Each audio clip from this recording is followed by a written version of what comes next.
There we go, that's better. I didn't get rid of the fucking VC face settings, but that's okay. They're gone now. They don't exist. There we go, that's better. I didn't get rid of the fucking VC face settings, but that's okay. They're gone now. They don't exist. There we go. Okay. That works. Okay. Let's go. Let's go. Alright. Now. Oh. Shit. Okay.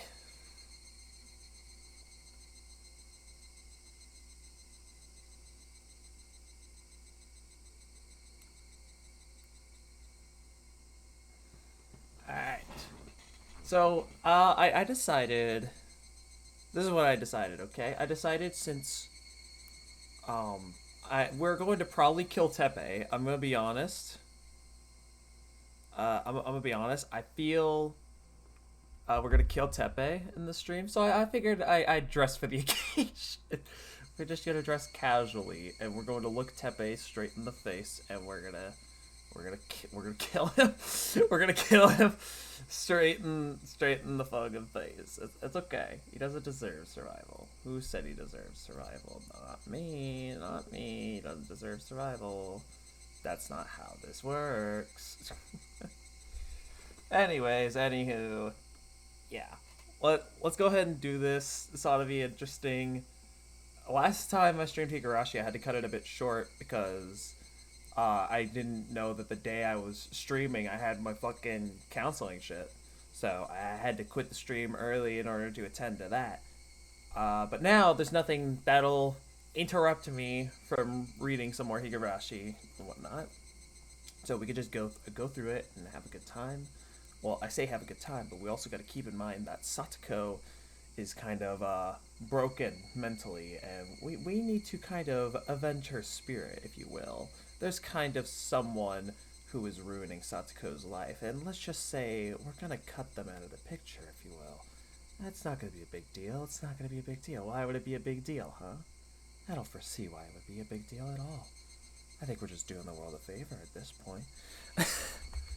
You know, to be honest, it's times like this where I truly wonder how some people, like, have me around and shit.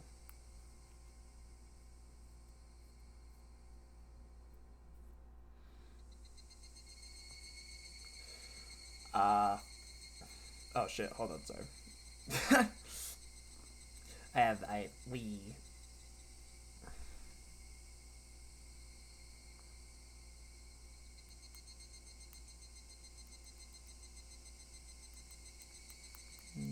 Sure.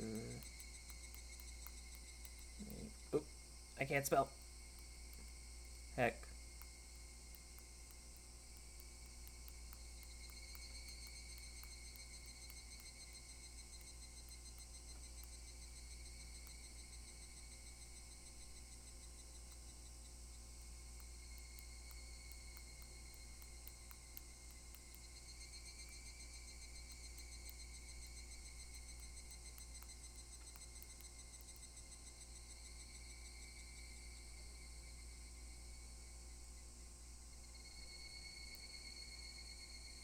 Alright, blip. Okay. Blip. Oh, I broke something again. Okay. Anyways, let's go ahead and continue, shall we?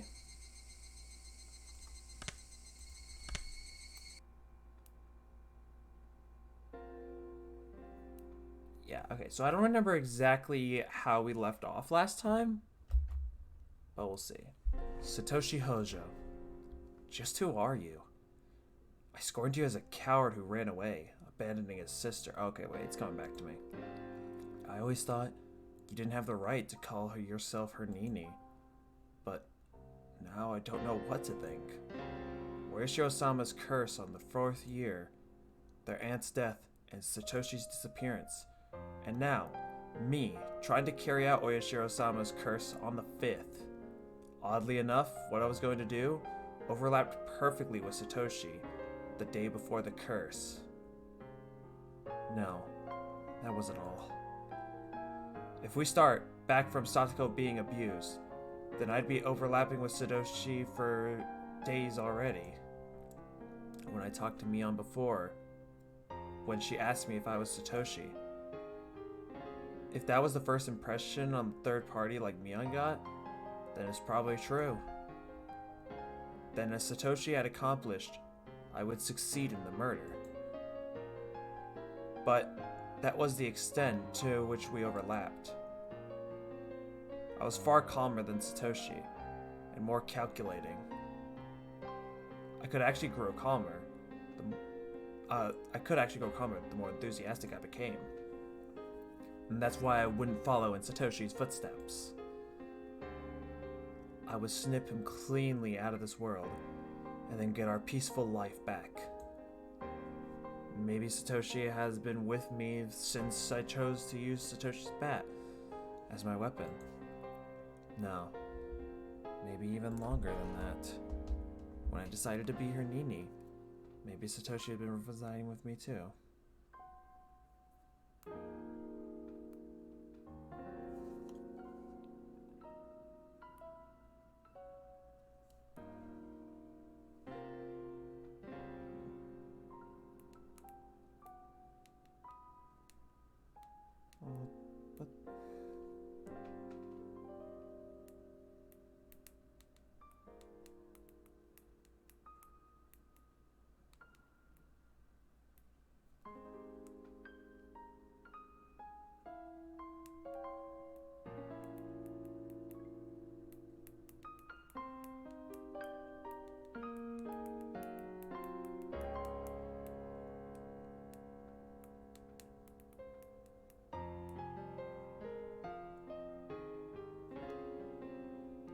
But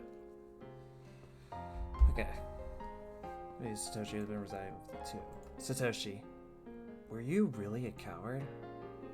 Or are you a true Nini even now?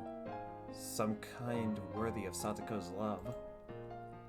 I had never met him, never spoken to him. I don't even know his face, and yet I felt so connected with them. I'd never felt this way before.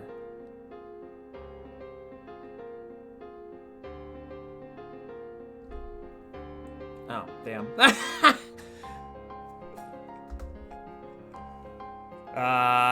Well.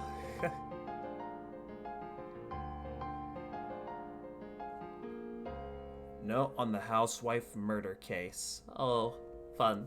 Fun for the whole family. I've possessed. Oh boy, that's an achievement, huh? That's an achievement, huh?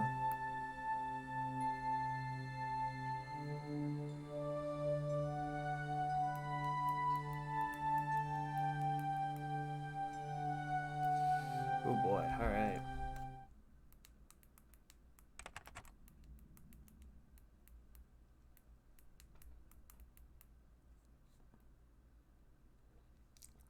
Oh god, death.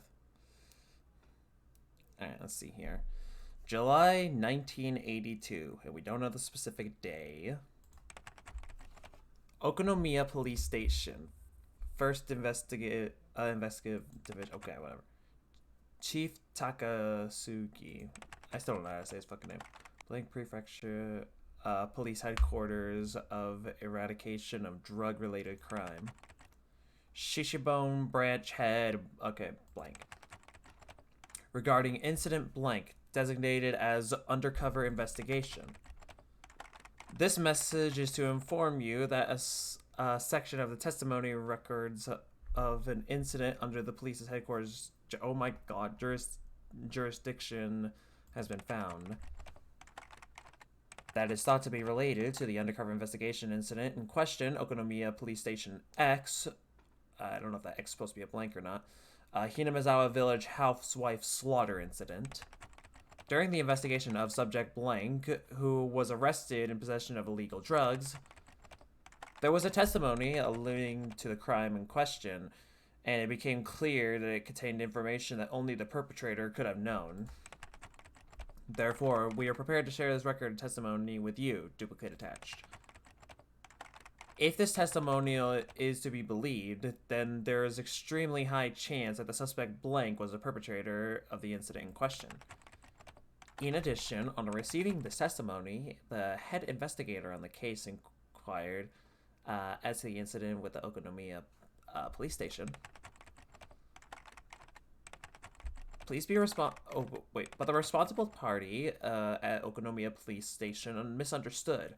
In compliance with the designation of the undercover investigation by executive order of the prefectural police headquarters on July 1st, 1982, general admission B1 to 12. They did not explain the incident's existence to the head investigator as they should have. Because of this, the head investigator did not realize the importance of the testimony, and it has been related to the case in question. As a result, was neglected. I can't read today. Wow, kill me. When over the scene, we apologize for having effectively ignored it up until now. In addition,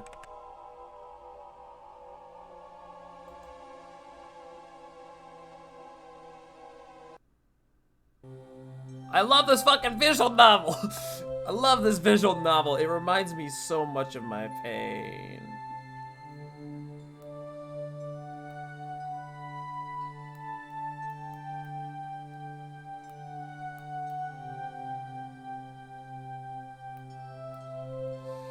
Man, sometimes I often forget what I'm reading. Like I often forget what I'm reading, and then you know.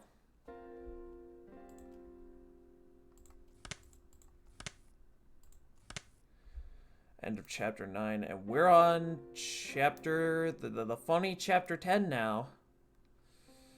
Whoo-wee. What a world.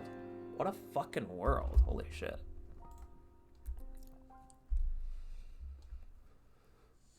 Sunday. The fireworks I heard before noon probably to announce the opening of the festival. And the weather certainly wasn't weather festival. It was cloudy. Or festival weather. What the fuck? The television forecast was calling for possible downpours starting this evening and lasting until around midnight. But as long as it wasn't raining at the moment, the festival would go on. The festival had to open, or it wouldn't begin. The Furude Shrine grounds were probably decorated beautifully for the big performance that only happened once a year. Many paper lanterns were hung up, all in the auspicious colors of red and white. The sound of electric motors at the stalls, the voices of kids running around, their happy families watching them smiling.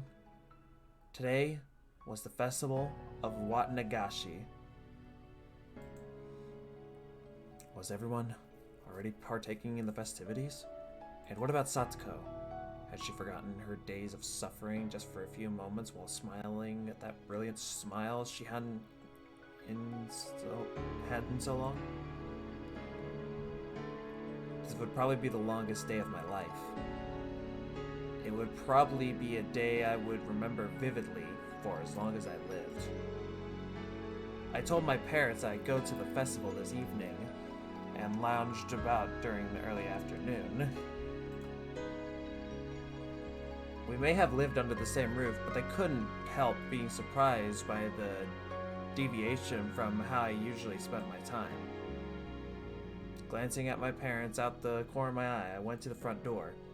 I tied my shoes a little more tighter than usual, as if to express the firmness of my resolve in these knots. When I decided to murder Satsuko's uncle, I was in a state of excitement. I almost went crazy. And when I was planning out the act of the murder, which went directly against all the morals fostered in me thus far, I was in such a state of calm, almost thought that I lost all my emotions. And then yesterday, when I learned Satoshi had made the exact same phone call as me, I didn't know how to describe what the mental feelings I had were. And now entering today, right now I lacked all the emotions I possessed up until now. To make a simple analogy, it was the kind of feeling you might get right after you wake up when you're still half asleep and you don't feel anything clearly. I had no anger towards that man for the violence he'd committed against Satoko, nor did I feel sadness towards or sympathize with her, nor did I felt no discontent towards my friends, who had just waited and watched, never reaching out to her with any help, and no nervousness or fear towards the day that would finally come. Yes, right now, you could say I was in the best possible condition for carrying out a murder. When it came down to it, I probably need to let my violent emotions take control, but right up until the moment, I would need to be like an insect. I would slowly, surely, and silently move towards my one objective, and then, when I had my prey, I attacked like a bullet. There was no emotion in that. Just the creeping mindset insects possessed. That sort of sneaking feeling was the best. I would kill Satoko's uncle like he was a worm. I had to laugh a little thinking that way, thinking like an insect. I tightened my laces one more time and walked out the door. I brought the shovel out of the storeroom. I would need to dig the man's grave. The shovel was a convenient one made for camping. If I twisted it like so and split it into 3, I could easily hide it in my bag. I twisted the shovel and dismantled it. Even though I've done it countless times before, I had trouble for some reason. Like I was suddenly clumsy now. I knew why. It wasn't because I was nervous. My weak-willed self deep within me was hesitant. I knew that the act of dismantling the shovel would be the first step I take in becoming a murderer. The last twist was difficult, but it finally submitted before the strength of my determination. The area around Satoko's house was outside my circle of activity. But even just riding my bike in the middle of the day like this might seem suspicious to an observant person.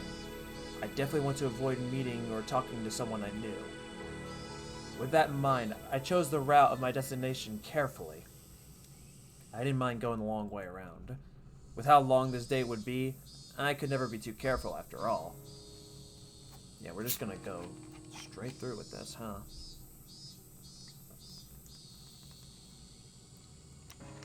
Still, I was fortunate enough to not run across anybody on my way to the planned site of the crime. I wasn't superstitious at this point, but it was a good omen. The place I would dig the hole was in this grove, a little further into the woods. I was worried I might not make it to the same place as before, since there were no signs to guide me, but I arrived there smoothly as expected. I took another look around, not even a hint of human presence.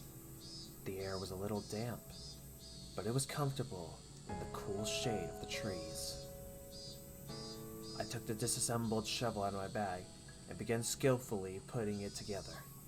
Then, I stuck the tip of the shovel into the soft-looking patch of the ground and pushed it with my foot. The shovel would split into the earth if I put strength onto that foot. The act of doing, though, seemed awfully much like the point of no return, and it made me hesitate. I was digging a hole with the shovel, but that made me gulp hard. Calm down, Keiichi, my bruh. Let's do a countdown.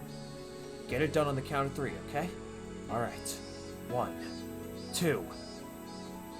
I couldn't do it on the countdown.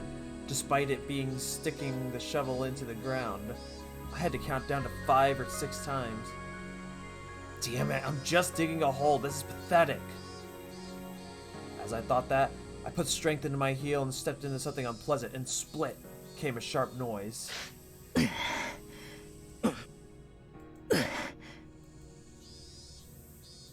It was only soft at the beginning. the roots and stones quickly got in my way, informing me how hard it was to dig a hole big enough for a person. No decent person would ever come here anyway. Maybe it would be enough to cover him up with some dirt. Every time a naive thought like that crept into my mind, I bit down on it with my teeth and dug even harder. I've dug enough now. I could hide him like this. Every time I thought that, I would go down into the hole, grow disappointed at how shallow it was, and return to digging. The thin layer of sweat on my brow eventually formed into drops and fell down to the ground. My back was in even worse shape. My damp shirt had fucking hell to my skin, and it felt disgusting. I mean, yeah, that ought to happen to you, Keiichi. That ought to happen to you, Kei. The things I couldn't stand the most were the mosquitoes. Maybe they were attracted by the scent of my sweat. The white and black striped mosquitoes would cling up to me whenever I let my guard down. It was hot. It was disgusting. I was sticky. And I was itchy. All those uncomfortable feelings surged through me in waves. I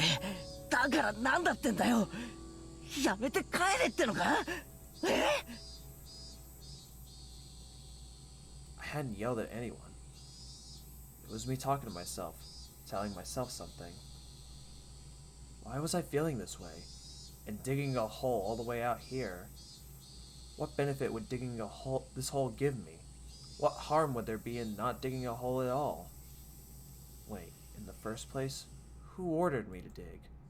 When I thought about it, maybe ever since grade school, or even before that, my whole life had been me doing what other people told me to do. I didn't mean it was somehow constrained, living a life just based off the commands of others. And I didn't mean I was too lazy to try to find my own road in life. Metaphorically speaking, yes, it was like a road.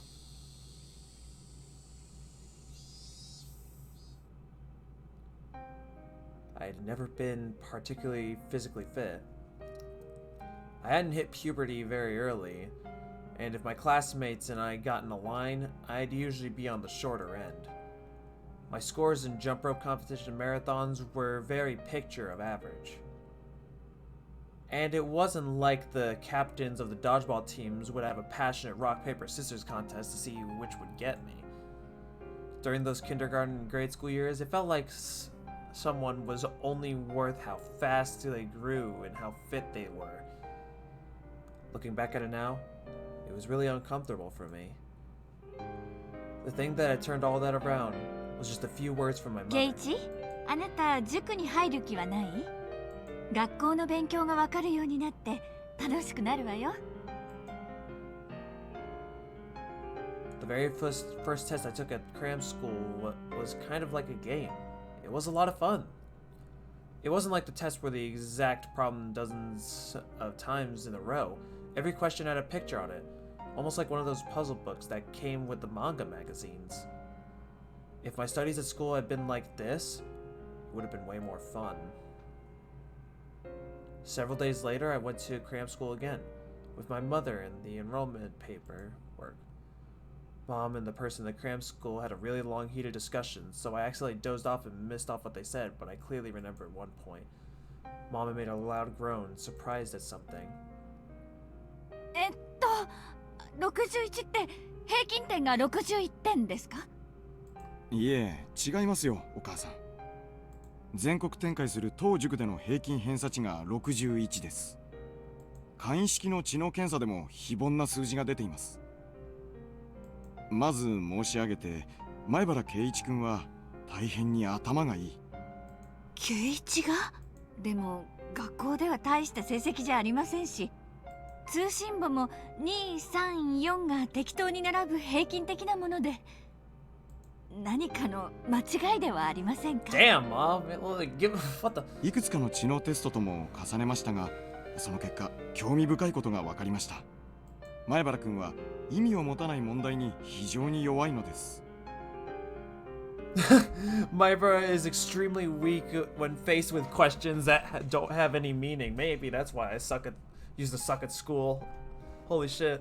無味乾燥で自身の生活に結びつかない内容の問題に興味が持てないのです。2たす3は分からなくても、リンゴが2個あって3個増やしたら何個にという形なら理解できるということですか？その通りです。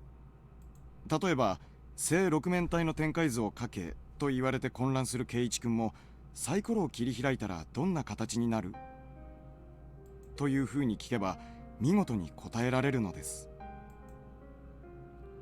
Then the person from the cram school showed her a page from one of the exams I took.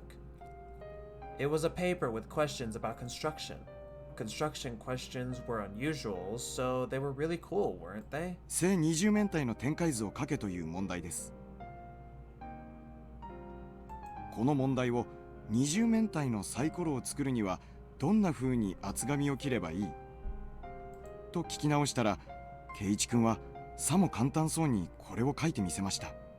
これは平凡なことではありません。圭一、あなたどこかの本の雑誌の付録か何かで二十面体のサイコロを作ったことがあったの？ Dice only went from 1 to 6.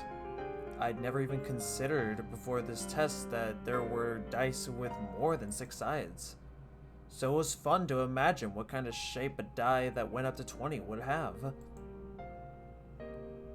If I had a die like that, I could win at Snakes and Ladders against anyone. So I immediately wanted to make it. Finally, I entered cram school. There was only 4 students in the class they put me in, which was called Select. It was the highest class, some of my classmates were in lower classes. And when I remembered how much better that they've done things like dodgeball and 50-meter sprint, I felt my happiness well up within me in the first time. Even if I wasn't good at them physically, I triumphed over them in other ways. It was fun at first. The more I did, the more I was praised. My teachers at school suddenly started pampering me, and it felt good. My parents were satisfied too, and I enjoyed seeing them satisfied. The more I listened to my parents' commands, the more fun it got.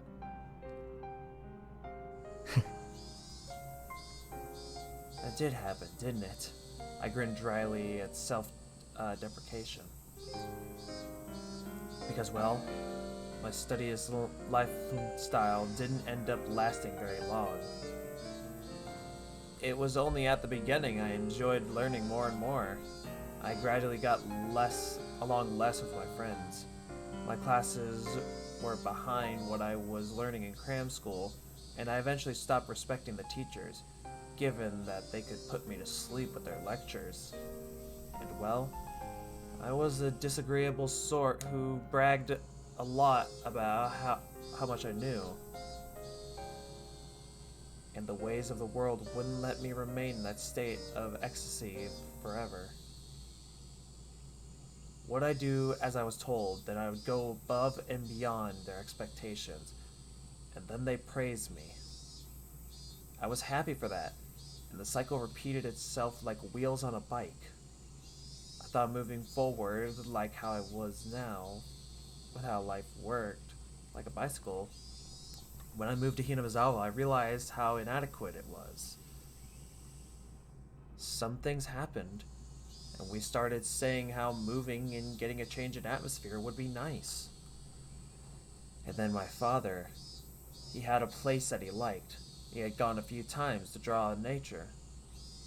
He started saying that he wanted to bring his what the fuck? Okay.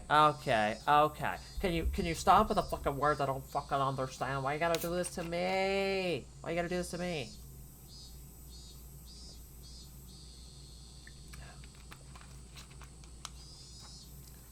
With me in blank amusement, they decided to move to Hinamizawa. And after that, I met them, didn't I? The first day after transferring here, I went to the classroom with the teacher. I thought it would seem pitiable for her to bring me there, so I placed my hand on the door before she could and slammed it open, set foot in the room. Clatter.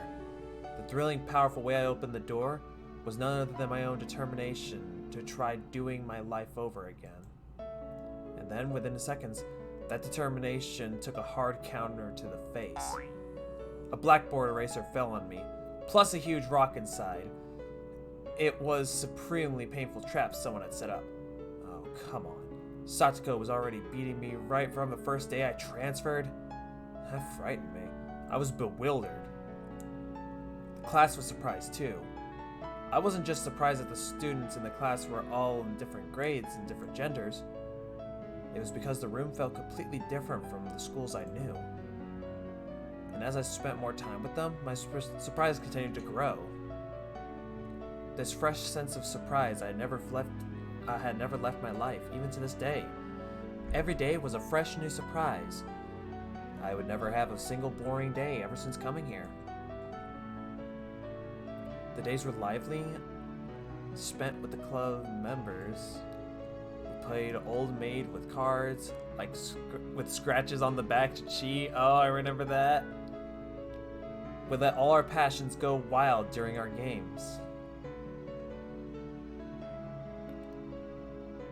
We went out all as regular participants in tournaments at the toy store in town, and many, many more things. Recently, during those times, there was a bento competition. It was then when I saw an unexpected side of Satoko. Looking back on it, I only ate dinner with her for 2 nights. It was such a sweet, gentle time spent, and it warmed my heart remembering it even now. I realized that Satoko was pretending to be stubborn and firm, and how brave she was, the part of her heart always waiting for her Nini to come home. And I vowed to become her Nini. Satoko may have been nagging and overly critical, but she knew how to take care of someone. But though it might have seemed like she was trying to take the lead, it was actually her way of depending on another person. Even if Satoshi and Satoko's lives as siblings were confined by their uncle and his wife, they were still warm, sunny days. When did those sunny days all go wrong? What mistake was made? Learning tragedies of the past will do no good, I told myself so many times, but I did anyway. Keiichi, isn't that why you chose your own path? To take back that life? Nobody ordered you to do this. You decided it on your own. You didn't desire anyone's praise for this. You thought it all yourself. You'll carve it out yourself. And you'll do it now. This wasn't a path I could see very far down. Not like the road parents or society could offer. It was a narrow path, dark and utterly distressing. One for which the next step could always be shrouded in darkness. But that disheartening path would keep going on forever. It was an unlimited path, and there was nowhere I couldn't travel. The kind of path only available to those who imagine those able to imagine where they wanted to go. Don't be ashamed at breaking from the brightly lit paved road. In fact, feel proud that you found your very own path to walk. And I hadn't discarded that paved road either. Once I achieved my goal, I would go back to that bright road, and then I'd spend those average sunny days at my leisure.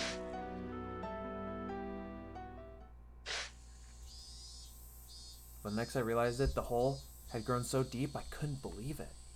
Did I dig this all by これだけ掘れば十分じゃないか。 I put my shovel into the bottom of the hole.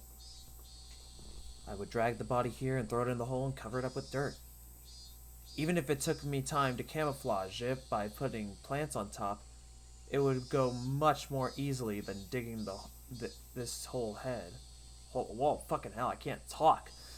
I glanced at my watch. It was almost evening and I hadn't realized it. I may not have felt time passing, but digging this hole deep must have taken quite a lot of time. I took a seat at the slanted rock nearby and wiped my sweat from my brow. Now, once it got a little darker, I'll go with the metal bat I hid in the schoolyard and make a call to lure him out. And then, I'd do it. The number of things I needed to do reach that moment were dwindling. I felt that moment closing in on me more and more keenly than I did the passage of time. I didn't have any hesitation, but I still felt that a contradiction. What the man? Oh my god, why did I stutter like that? Kill me! At every step of this process, I had a few chances to hesitate, to turn back, to lose myself, to let myself lose nerve. Having to endure those million temptations and wait for them when the time was right, and an indescribably slow and painful torture. I had thought to myself acting all weak because of that, but I stopped midway through. This was okay. It was fine. I could detest the abnormal act of homicide as much as I wanted, and it didn't matter. I wasn't going to I wasn't going to be a cutthroat killer after today. I would pass through this strange day and go back to the world I was in before. If I fell at the level of a psychopath who thought of nothing but killing, I wouldn't be able to go back to my normal life. Yeah, goddamn right. So this was fine with me. I didn't have to feel ashamed of hesitating to kill, because I was human. It was so funny to me that I'd be the bearer of Oyashiro-sama's curse at the same time I was aware I was human. I exhaled lightly and stood. I concealed my presence and sharpened my senses in all directions to search for anyone around me, but, yeah, okay, let's go. One step at a time, I would walk my own path. A path no one had forced me to walk. The cicadas made an annoying fuss. Their chorus covered up the suspicious noise of me breaking twigs underfoot. And their chorus filled the path far ahead of me, letting me know I would be alone for some time. The cicadas blessed the path I walked, encouraging me with every last ounce of strength they had. The sky was far above. Not even an hour, the veil of night would draw near and the sky would be tinted with dusk. By that time, the Higurashi would let me hear their chorus in place of the cicadas. When that happened, would everything be over with? Would everything have ended? I said something along those lines when I left Satsuko's fate up to public agency. But this time was different. I would do it. I would carry it out. I would end it. It would all be over very soon. Holy shit, everything would end. Yes. When the Higurashi cried. Oh. Whoa. What was all of that? What the shit? That was so cool. I actually liked that. What the hell? Holy fuck.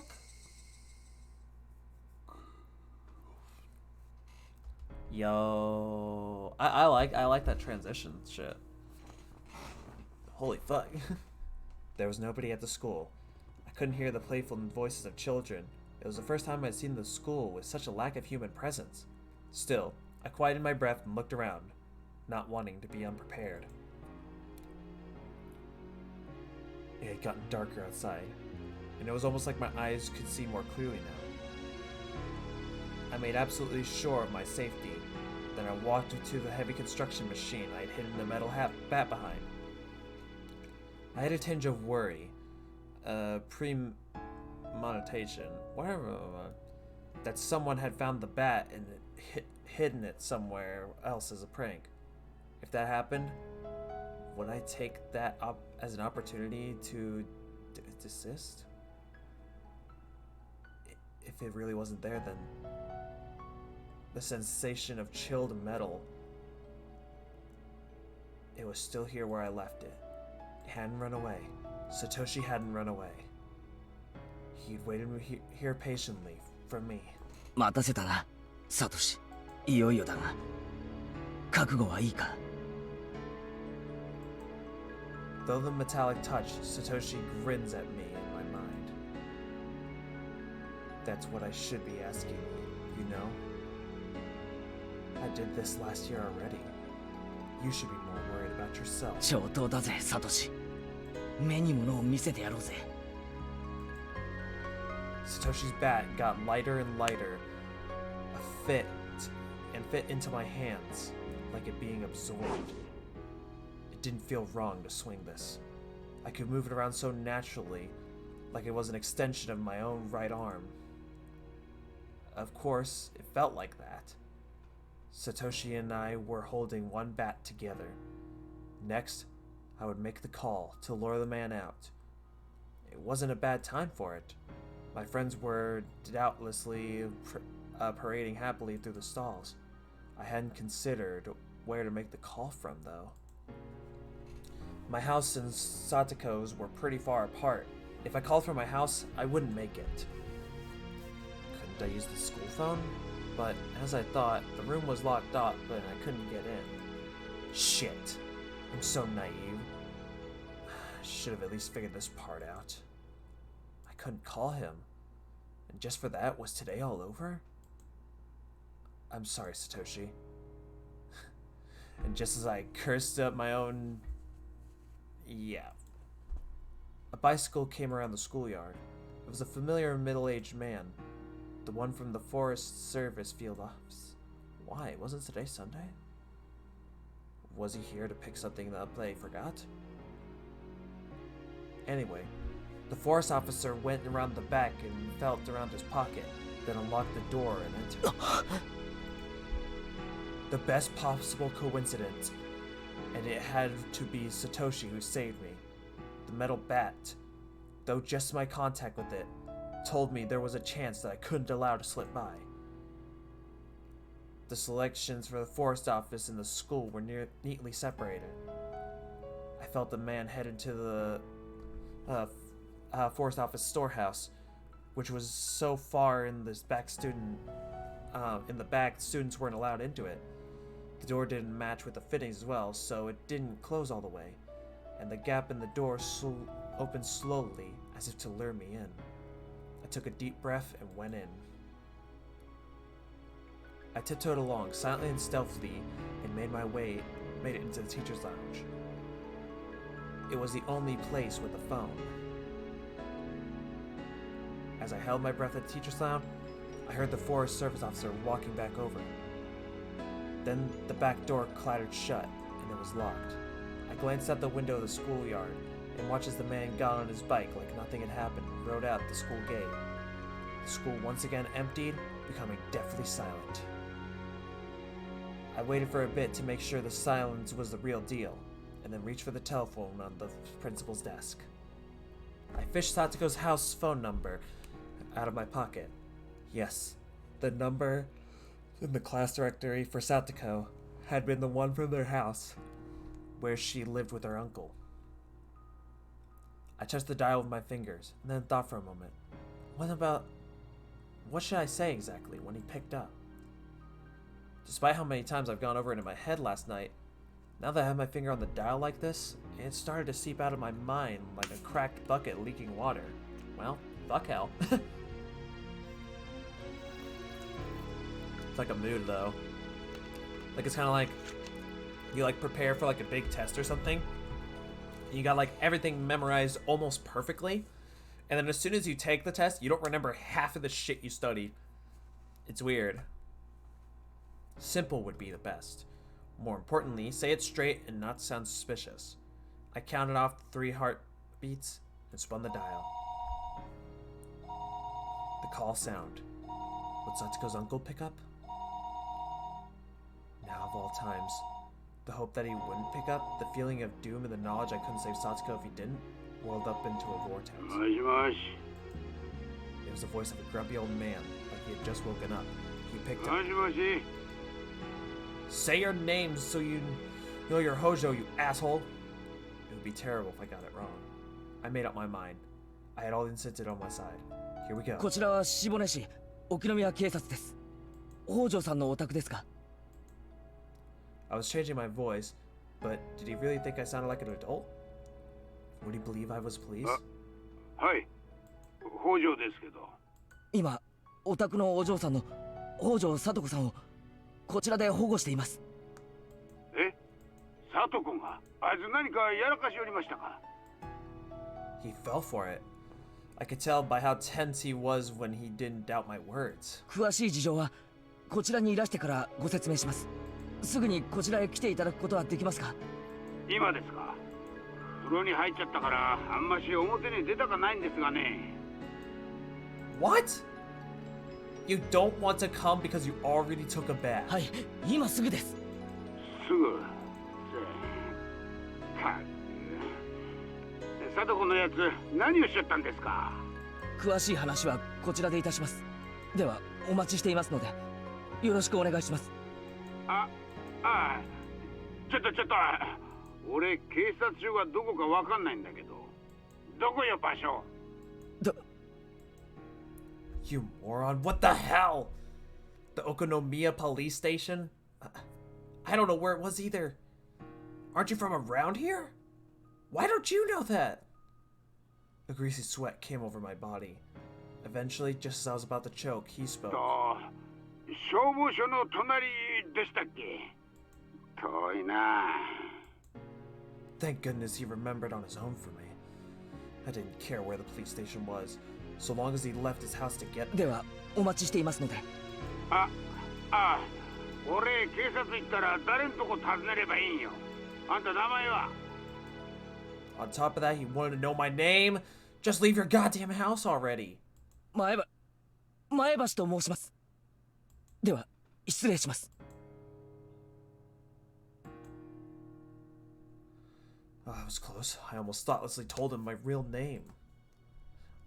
I managed to change the last syllable of it, but I put the receiver down like I was running away. My fingers were trembling as I was soaked in a tipped sweat. I wasn't just nervous about the phone call. With that call, everything had been put into motion. I left the school. It was locked before, but it was easy enough to open from the inside. But I couldn't lock it again after I left. In terms of being thorough, I wanted to lock it, but I couldn't waste time going back to the teacher's lounge looking for a key. I needed to rush back as fast as I could to ambush him. I zoomed back to the scene on my bike. If Satsuko's uncle got out of town before I got there, everything would be over. He'd learned that there was no one in the station named Maebashi, and things would get pretty messed up. As I returned at full speed, I passed a family wearing yakatas. They must have been on their way to the festival. Many people in Hinazawa knew my face, but I didn't know theirs. Even just passing through like this made me feel uneasy. But I didn't genuinely come around here, so those living in the area might not have known much about me. But that didn't matter now. I need to get back as fast as possible to control my breathing and get the ambush on that man. I hit on my bike and picked up Satoshi's bat, which I had left hidden in the shade. And then I held my breath, waiting to see someone. I wondered if he still hadn't gotten here, or maybe he went right out after the phone call and passed through here already. I couldn't figure out which it was, and set it upon an indecisible impatience, or whatever the fucking word. Calm down, Keiichi, my bruh. Even if he came here already, he'd pass by here on the way back, right? The end result would be the same. It wouldn't change the fact that he'd die. He'd probably be coming up on his motorcycle. How would I stop him then? I figured it would be best not to think too hard and just hit him as he passed, or beat him out of his seat. The path was made of pebbles. If I hit him as hard as I could and made him lose his balance, he wouldn't be able to help falling. And then, the course of the Higurashi stopped. The sound of a bike approached from far away. Uh-oh, here we go. Here we go. Here we fucking go. I couldn't tell what sort of motorcycle it's from what it sounded, but I've seen it parked before, so I know. It was getting rapidly closer. It was almost here. If he was just a little farther, he'd cross into this thicket and appear in front of me. I take the moment to make sure it's him. And then I put my plan into action. The motorcycle appeared. A few easily identifiable characteristics told me it was Satsuko's uncle's bike, without a doubt. Was it really him? Was it really Satsuko's uncle? I wasn't making a mistake, was I? I looked at its characteristics again. Its color, shape, and most of all, the man's clothes and face. Those last feelings of hesitation, I did away with them. Satsuko, now your Nini will end it, okay? Closer. Closer, the bike came closer. Let's go. Satoshi. Oh. Walsh. I jumped out of the... I used my shoulder to basically tackle the uncle on the bike with all my might.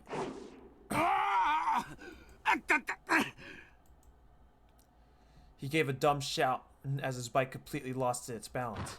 Finally, it fell, the bike scattering clouds of sand, and after spinning, it stopped. Her uncle, tossed onto the ground, didn't understand what had happened, and groaned for a few moments, crouched on the ground.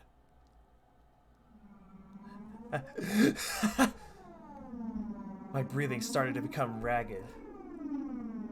No, I couldn't have this emotion. Some weird sensation crossed through my brain and nearly made me hallucinate. Her uncle was groaning, and now a once-in-a-lifetime opportunity. What was I doing? All the sounds of the world cut off. My mental chaos from a moment ago withdrew like a lie, and I could feel the temperature of my head rapidly cooling down. The tensation and oh my god, I can't. Holy shit. The tension in all my muscles went away like strings that they had been attached to her cut, and let my hands dangle to the sides. Yo. It wasn't quite like exhaustion. Have you calmed down now, Keiichi Maibara? Do you need to remember again why things got to this point today? I stepped towards the pebbled path, taking one step, another step, and then another towards Satsuko's uncle. The more I walked, the more my breathing calmed. The more I walked, the more I felt my body cooling, calming, chilling with frost. Yes, at this moment, this guy had lost permission to live. I had just recited it. So he mustn't stay in this world any longer. If he had lived any longer, if Satsuko's misfortune continued, it would be my responsibility for allowing him to live. I could feel the cooling substance going through my whole body, even down to my... I'm not gonna try. I'm not gonna try with that one. Her uncle was at my feet now, still on the ground like an idiot. I smiled coldly at how ridiculous he looked.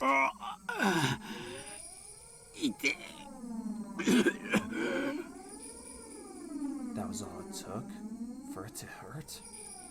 Satsuko's heart hurt much more, and now you're gonna feel that. And with your life, I'll make up for her pain. I erased all unnecessary information from my mind. I prioritized the murder of this man. Execute, execute, execute. Utterly calmly, I delivered my first strike at the back of his head. I wanted to get the most effective spot, at least during the first moment I had attacked him while he was in this moment of... while he's most effective. And if he was hit in the head, he'd cover his head. It was a defensive reaction that all humans made, like machines. He used both hands to cover his head, so he couldn't pick himself up from the ground he was in. Like pounding a caterpillar into the dirt, I hit him over and over. If he covered his head, I'd hit him in the side. If he covered his body, I'd go for his head. If he rolled over, I'd strike at his feet, his knees, his elbows. I didn't care where anymore. By delivering just one blow after another, I induced panic into him.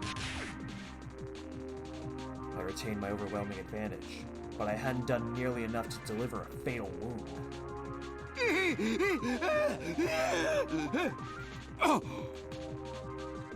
Her uncle skillfully pulled himself up to the ground and started to run like a fleeing rabbit. It wasn't a judgment he made after seeing my face and deciding whether to fight me. Right now, he was fleeing by instinct, trying to escape from the threat that had presented itself. A counterattack from the more physically capable uncle was what I had been most concerned about. He may have run, but it wasn't all that all lucky. And the odds were in my favor. The uncle didn't run away towards people, but off the path into the woods. How pleasant that he would run in the direction where nobody else was. He was fleeing into strange geography, like a rat instinctively runs into tight spots over and over. Yes, he was no longer human. He was a rat. The blood vessels in my legs expanded, and my total oxygen supply increased. I lowered myself to gain the most explosive velocity I could. Without breathing, I became a wind-like shadow and dashed. I crossed the thickets, crushed the dead tree branches underfoot, and dove into the woods like a bullet. He ran so cowardly, arms flailing as he went. After catching up to him, I didn't need so much as to blink of an eye to strike him again.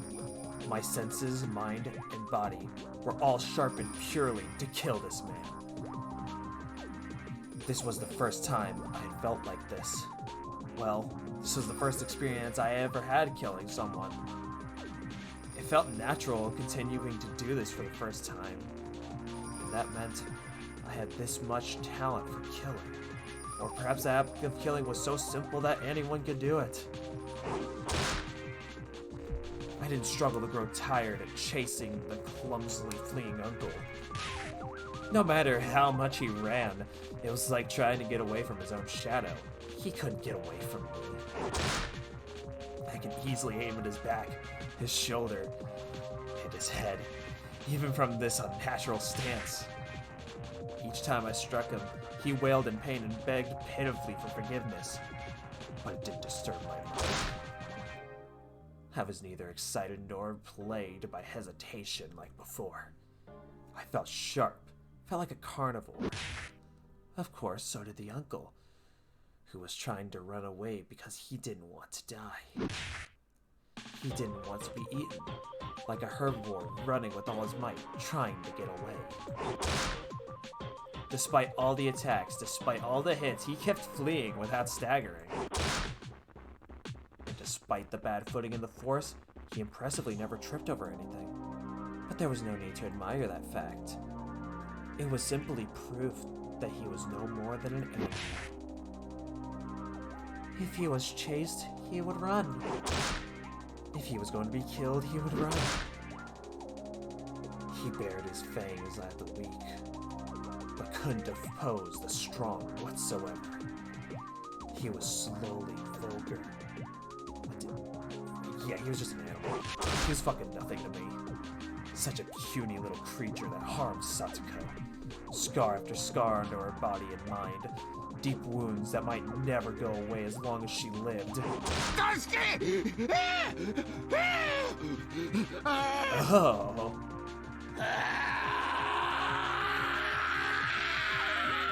My cold and calm emotion suddenly turned into, oh god, these ones.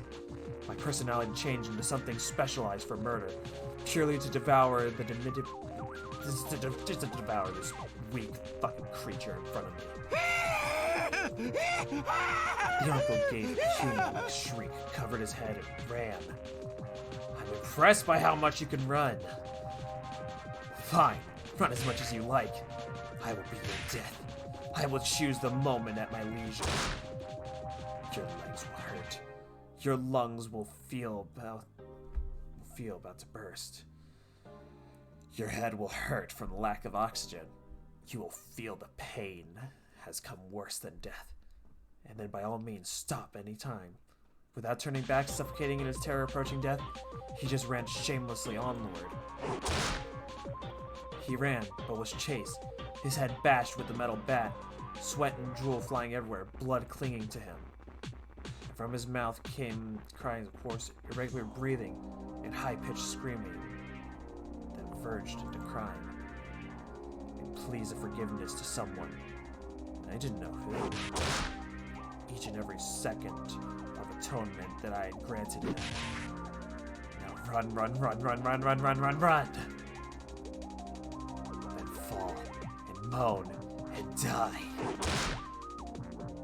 Where'd you even crawl out of anyway? You were never here before. If you were never here, you never should have showed up. If you never showed up, our lives would still be fun and enjoyable. We would have gone to today's festival, waited for each other, and gone to the shrine laughing. We would have been playing amongst the stalls right now. We'd be browsing the strange food stalls and we only saw the festivals. Trying to get prizes from goldfish scoop, ring throwing, and target practice. Neon would surely make it into a competition as we, as a club, would have a grand time. And everyone would be cheering for Rika-chan's dedication dance. And everyone would say how fun it was and would give us energy for days to come. Fun, enjoyable, and funny warm times spent with friends. And with that would happen. But it didn't. And now, it's all smashed into pieces. There was no doubt that would have been the world and what it would be like if you had never shown up. You were an obstacle, the mistake, the heresy in that world. But I would correct that mistake now. I would erase you and make it so this last week never happened. Tonight was the Nagashi Festival, the holy night, where taking just one life was permitted in the name of Oyashiro-sama's curse. It looked like the Higurashi stopped crying at some point. When the Higurashi cried, everything would end. The Higurashi silenced.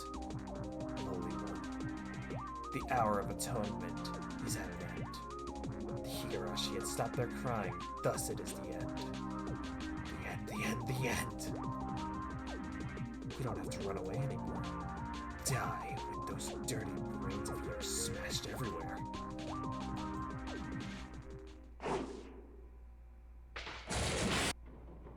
Lightning and thunder struck like an explosion. It was so loud it shook the ground and I smelled gunpowder. The response I got to this came clearly different. The metal bat crunched into the crown of its head. It was like the top of his head was caved in. The bat felt like it was biting him.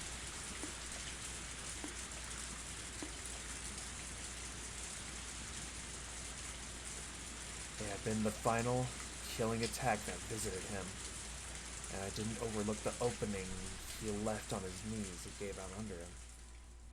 I remained alert for a few moments, then he planted both of his knees onto the ground, and then fell forward, burying his head into the ground.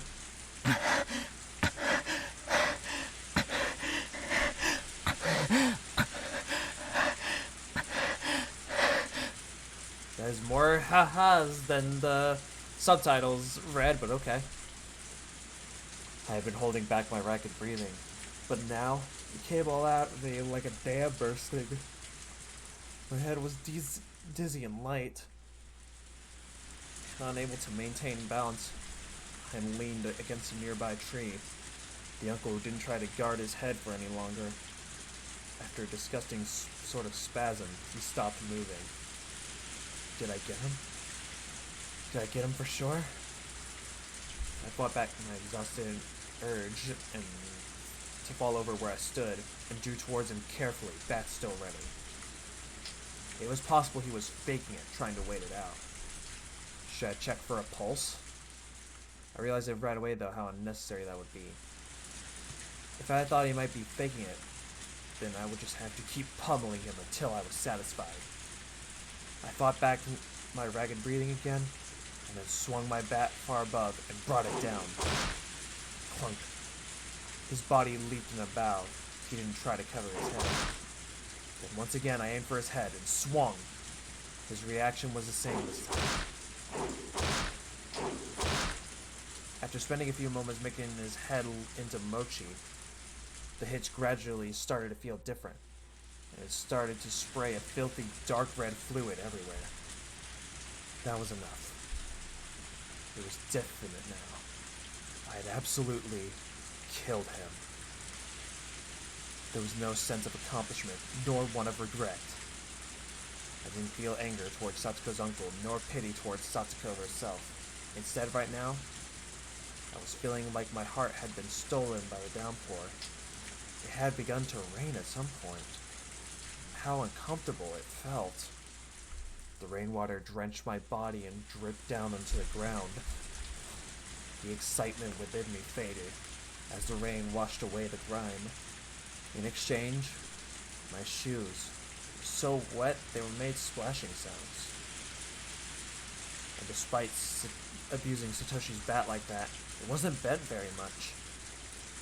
There were a few dents in it, probably from hitting the man, but nothing that would make it seem different from before. Instead, it had been stained, with black, with red, with mud and blood. But that itself would be evidence. The one piece of evidence that would prove my delusions hadn't been daydreams, and that I'd ended Satsuko's uncle for all eternity. Alright, Keiichi, my bro, calm your mind. The time for passion is over. Now's the time to be as cold as ice. I need to bury the body, but where was I? I simply followed the man as far as he ran into the darkness. I couldn't make a guess as to how far we'd run. It was already pitch black around us. The only light I had to go on was the faint lights on the road a little further down. It was so dark out. I hadn't noticed the darkness until now. My vision was so good that I could see the man's ugly hairline.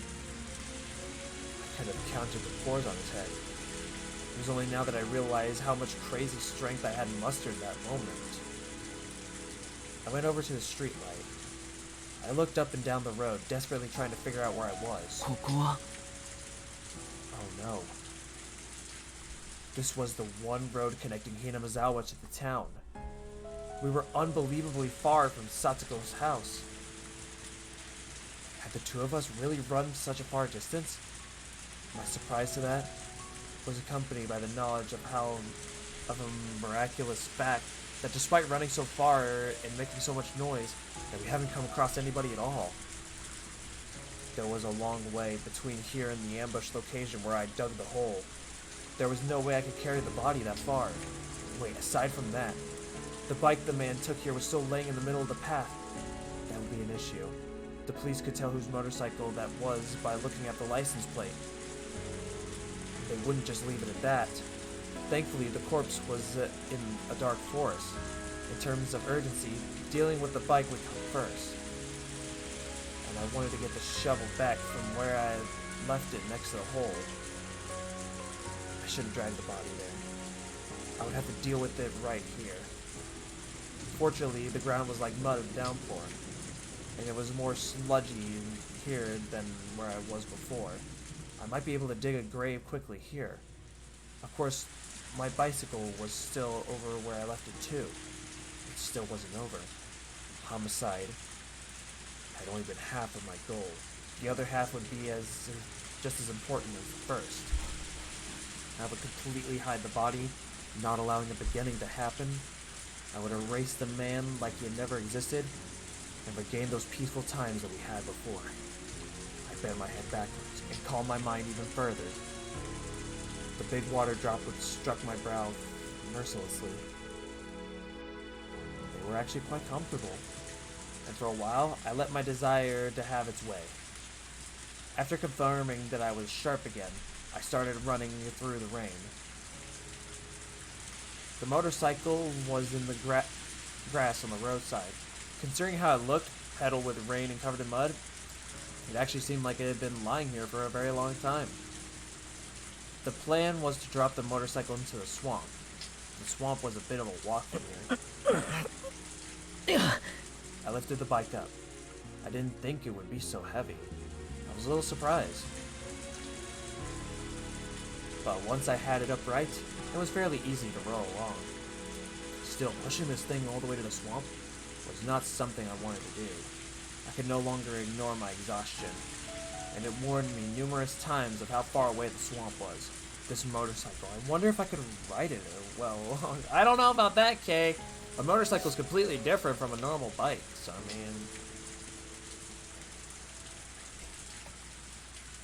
Yeah, no, I don't foresee you being able to do that. Probably not. Once I got it going, it would basically be the same as a bicycle. Well, wouldn't it get me to the swamp quickly? A plan suggested by my exhaustion, the anxiety of getting on a motorcycle for the first time withdrew. I turned the key, and you just kick the pedal, right? Yeah! Vroom. It's on! And then I gripped the handlebars. First the right, then the left.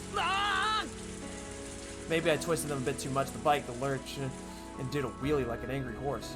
I lost it for a second, but it was just a problem of how... Yeah. Let's try that again. This time, slowly, gently. That time it went well. It was strange being on a two-wheeled vehicle that didn't go if I didn't pedal. Very odd, but I got used to it quickly. Neon once told me that you could get a scooter license within a day, and she was clearly right.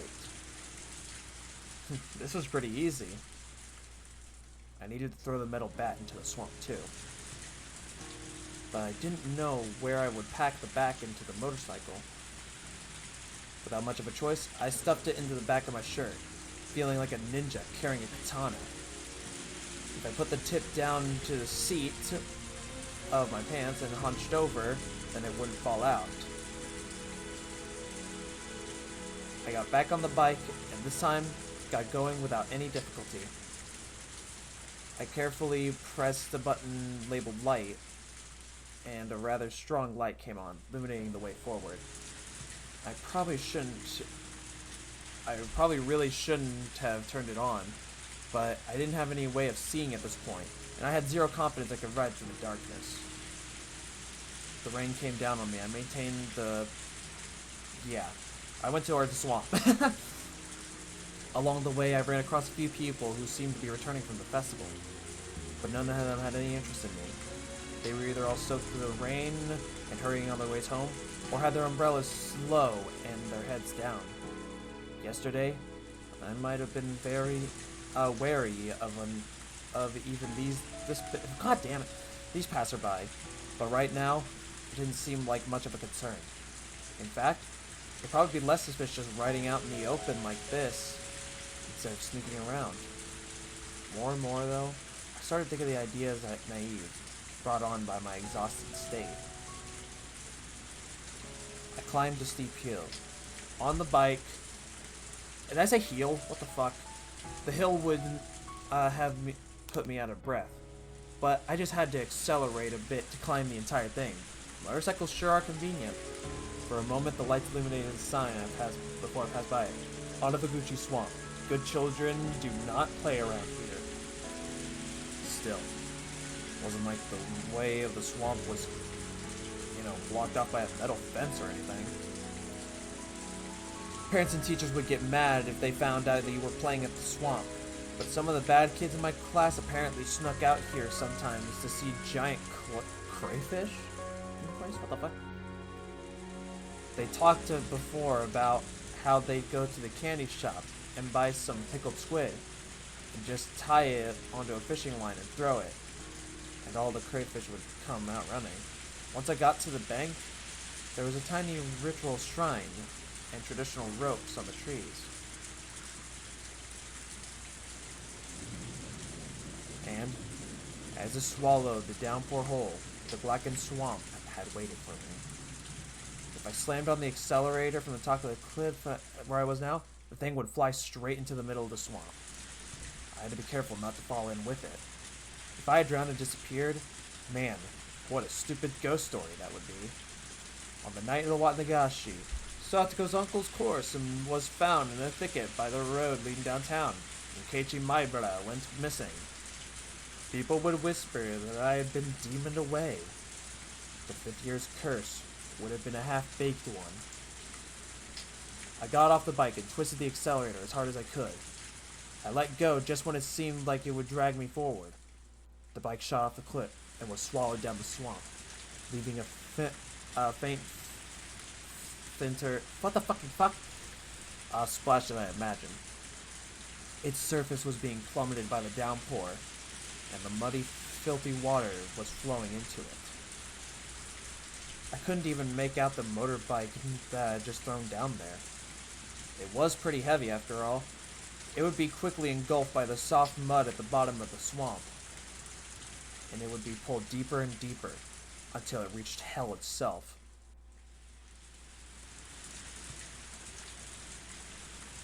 I did have a tinge of regret about throwing in Satoshi's bat.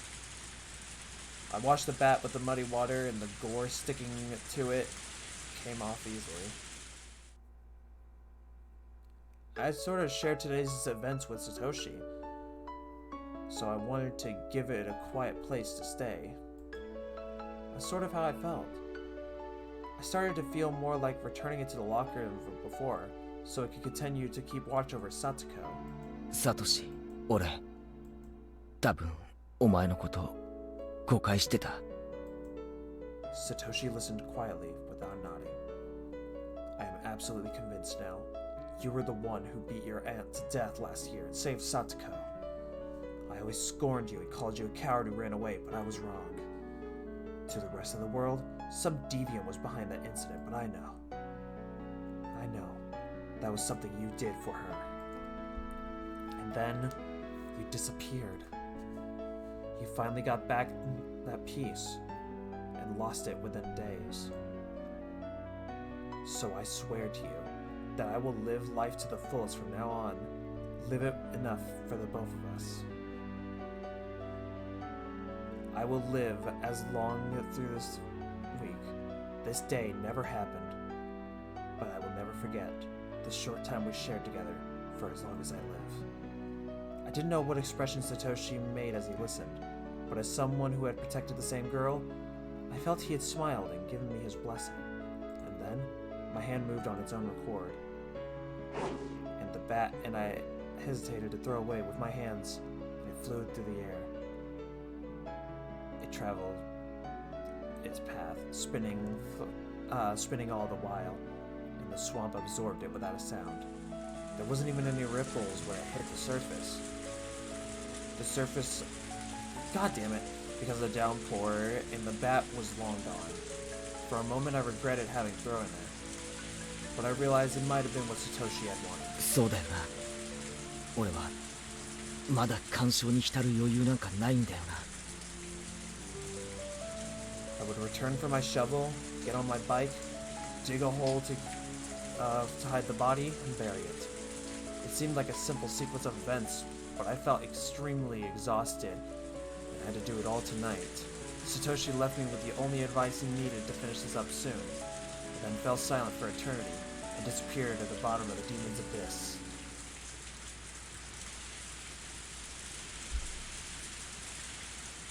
I returned to the path where I had ambushed her uncle on. My bike was hidden, sleeping in the bush, stood back up. My whole body felt heavy, but I needed to finish this by the end of the day, even if I had to whip myself into it. Oh, I forgot something. I didn't just come here for my bike. The shovel was here too. Not good. I was zoning out. Every once in a while, I let my guard down and my vision would almost go black. Pull yourself to Keiichi, my bruh. It's still not over. I went into the grove of the trees and looked for the hole in which I hid the shovel. Unfortunately, I hid it deep into the forest, not wanting it to be seen. Now everything was black in the night, so I couldn't see everything before. I reawakened my fading consciousness and realized how big this annoyance really was. おい、マジかよ。 The sweat of the rain washed away before came back to my skin. Deep, deep in the forest, where the streetlights would never reach. The fact that it would be so pitch black had been completely uncalculated. With this much darkness, even if I had killed him right away like I had planned, I didn't know if I still could have buried him without a problem. What should I do? I simply couldn't find the shovel tonight. If I forced myself to go deeper in the forest, I would lose sense of direction and might actually get lost in there. That might have been an exaggeration, but it was fully possible I'd trip over a tree root and sprain a muscle. Oh right, my house's storage room. There was another shovel there with the same fold-up kind. Couldn't I go back to house, get the shovel, and give up on finding the shovel tonight? It's not as though the name Maibara is written on the shovel, but it seemed unusual for an item from an import variety store made in another country, so I didn't want to leave that shovel here. But in this darkness, I couldn't do anything. I should give up and go back to the storage room. And there was an electric lantern in there. If I used that for light, I could look for it. But it was extremely dark. Could I light the way with just a lantern? The light of the lantern in this dark night. I couldn't discard the possibility of it drawing eyes. And I doubted that I could find the shovel with the lantern's feeble light. Besides, I had left the body there for a pretty long time already. My sense of fear, dulled through excessive exhaustion, finally reared its ugly head. Anyway, for now, the most important thing to do was to hide the body. The shovel being found wouldn't be a big deal, but a corpse? If they found that, I'd share the same fate as Satoshi. First, I'd go back to the storage room at home. Then I'd get the lantern. Now that it's gotten dark, I might need the light to dig a hole for his body too. And I could get another shovel. And then I'd deal with the body first thing. Once that was done, I'd come back here, find the shovel, and bring it back. I had to do that much. I was so tired. But complaining was getting me nowhere. If I started getting complacent now, everything would have been for naught. At some point, I had to sit down. I gritted my teeth and endured lifting my heavy hips. The night was young. Of all the nights I experienced, none had ever been this long. When would it all end? The night was young. Jesus Christ. Just everything from all this is just, wow.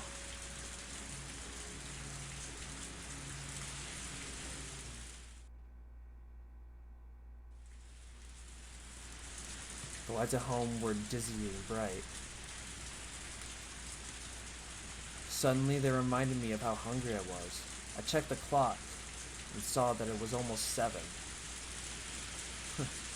I thought for sure that it was 2 or 3 in the morning already.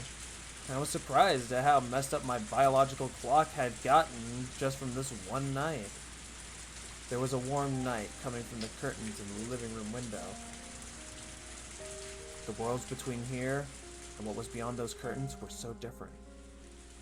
If that man hadn't showed up, I wouldn't have been in that light. I'd still be excited from the festival, and would be talking to my parents about how much fun I had with all of my friends. And then, even though they made a hot meal for me, I would have eaten way too much at the stalls, barely eaten any of it, and gone back to my room. No doubt I'd crawl into my futon and easily let myself sleep. But right now, I was completely different. There wasn't a single ember of warmth from those weak street lights. Right now, I was connected to any time spent with my family, and there was neither warm food nor a time to allow myself to sleep. My body exposed in cold rain, I knew I simply had to spur myself on to accomplish what I must. I realized how timid and how cowardly I was becoming. For what purpose did I need to kill someone so badly that it was worth feeling this terrible? I had lost sight of that purpose. I selected the fastest, most fundamental way of saving Satsuko and executed it without hesitation. That man was dead. He was gone. He would never ever hurt Satsuko again. We all thought frantically for the days on how to end Satsuko's problem. And finally, with no options, we gave up, and I had solved it in one night. Well, not necessarily one night, but, you know, I get what you're saying. By myself. without anyone's help. Right about now, Satsuko would be making dinner for her uncle, despite not knowing when he'd return. She might even be spending the night trembling in fear whether he'd yell at her for how it tasted. But her uncle wouldn't come home. She wouldn't have to fear his wrath, nor let him make her feel sad. I see. I did it. I successfully saved Satsuko. All I'd been thinking about for a long time was killing that man. I wanted to forget the feeling that I actually wanted to save her. そっか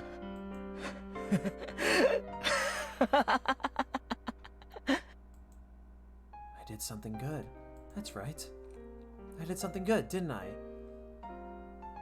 I felt hot tears coming from my eyes, and when I first realized the exhaustion I had been feeling was actually guilt. The blade of guilt for a while now had been scraping away at its tip, hurting my heart. It hurt so bad I couldn't stand it. It was throbbing painfully. It hurt so much, it was so painful that I cried. I cried tears of joy for saving Satsuko. I didn't know why really anymore. I just cried. My tears fell and fell. As I stood there for a while, coming to terms with those warm tears, my heart was comforted a little. Alright, Keiichi, my bro, that's enough. There's nothing to regret or feel ashamed about. Both my body and mind were thoroughly exhausted, and that was a fact. It was only natural that I couldn't feel anything. Even tomorrow, and the day after that, I might not be able to feel anything for a while. But there was one thing that was true. Is that I saved Satsuko. One day, we would be surely rewarded. One day, I would be proud at how distressing an enterprise that I had undertaken to get Satsuko's smile back. And so that I could wait for that day, I had put the finishing touches on this night. If I had left it undone, everything I'd accomplished today would be for naught. I looked back up at the sky, which didn't look like it would stop raining anytime soon. Then I rubbed my eyes and summoned forth the energy to my core again. How long did I plan on spacing out? This wasn't the time for daydreaming. Someone could find that corpse at this very moment. That pessimistic thought was proof of the very natural emotion and fear I had returned to me. As I allowed the fear to spur me onwards, I went to look for the other shovel and the lantern inside the storage room. It was fortunate I remembered what it looked like around the streetlight when the body was near. With how dark it was quite possible I wouldn't have been able to look for it either. I didn't realize that when I left it in place, so the idea of memorizing the spot hadn't even crossed my mind. So that's why I had to call it a fortune that I managed to get back to the body like this. The corpse was now located in a big muddy puddle. Half the thing already sunk into the swamp-like pool water. I only realized it afterwards, but there was an unused irrigation channel right now, nearby clogged with fallen leaves and dirt. There was rainwater flowing from there. My shoes had been awash with water for some time now, so without any hesitation, I stepped into the puddle. Luckily, the whole muddy stream washed it away. I couldn't leave any slight traces like bloodstains. The rain was like a blessing from heaven. I checked around me, paying very close attention, and then turned off the lantern. It became pitch black, but my eyes were used to the darkness in a few moments, and once I managed to reach the street light on the other side, I was able to make out even faint lights. I stuck the shovel into the puddle right next to the corpse. The ground was even looser here than I thought. The shovel's tip was easily slid into it. I had to hurry and dig. If I took too much time, I might lose my energy and strength again. Yeah, we don't want that to happen, that's for certain. It almost felt like digging a hole in the sand at the beach. It was easy to dig, but no matter what, the muddy water kept flowing in, covering the hole. The digging wasn't going to be as well as I hoped. I dug and I dug, and the water would go in, so I couldn't get a sense of how deep it was. The only way for me to measure it was to bury my own foot in the mud. I'm digging just fine. It's alright. Don't be disheartened. Dig, dig, dig. Occasionally a car would come by on the road. I would have to hurry and hide myself in the trees. Everyone was only passing through though. They wouldn't have their eyes peeled in this kind of darkness. I understood it logically, but I couldn't help myself but to hide. What I was really scared of wasn't quite that one of the cars would coincidentally happen to witness me here. It was that the distance I could spot cars was getting gradually shorter. At first, I noticed the splashing sounds from nearby away cars and drove through them. I started noticing them less and less, and with the car that I passed by, I didn't notice until the headlights were upon me. I felt my senses growing duller by the second. If someone were to take a peek in secret, as I was burying the body, at the worst possible time, maybe I wouldn't even notice. The moment I thought that, I took a good look all around me. I roused all my half-asleep senses and searched for signs of presence nearby. What if I found out that someone was spying on me from the trees? A carnivorous fury sneered at me, glaring. If there was, then I would dig another hole. I've come this far already. In order to achieve perfection, I didn't care how much I had to pay. I didn't know what kind of face I was making at the time, but it was definitely a glaring one. Okay, Keiichi, okay. You're in a good state of mind, buddy. I'm so proud of you. Actually, I'm more or less scared of you. My five senses reached the conclusion that nobody was present. I didn't breathe a sigh of relief. How long had I been digging this mud out here? It was deep enough for it to go up to my knees. Maybe this was enough. Maybe I'd throw the corpse in the tub.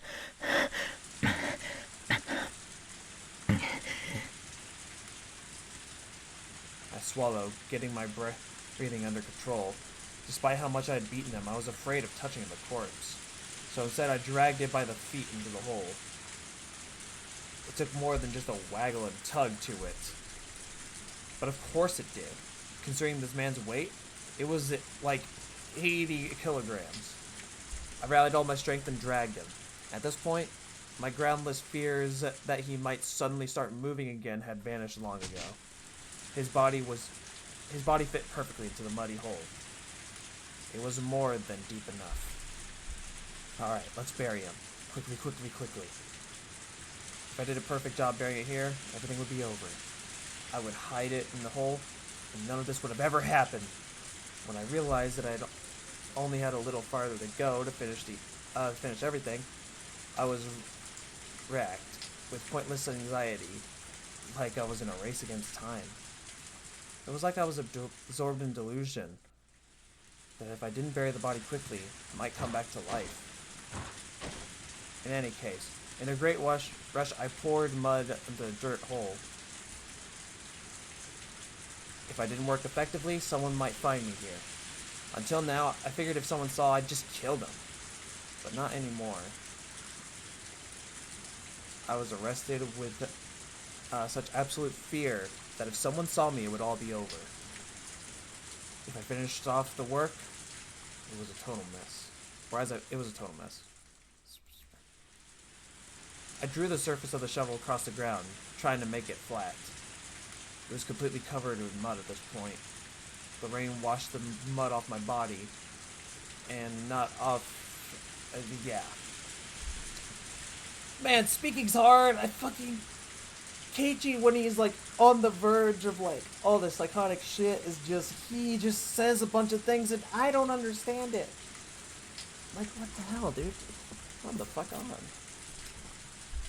My body and mind were caked with panic, fear, with rain and sweat and mud.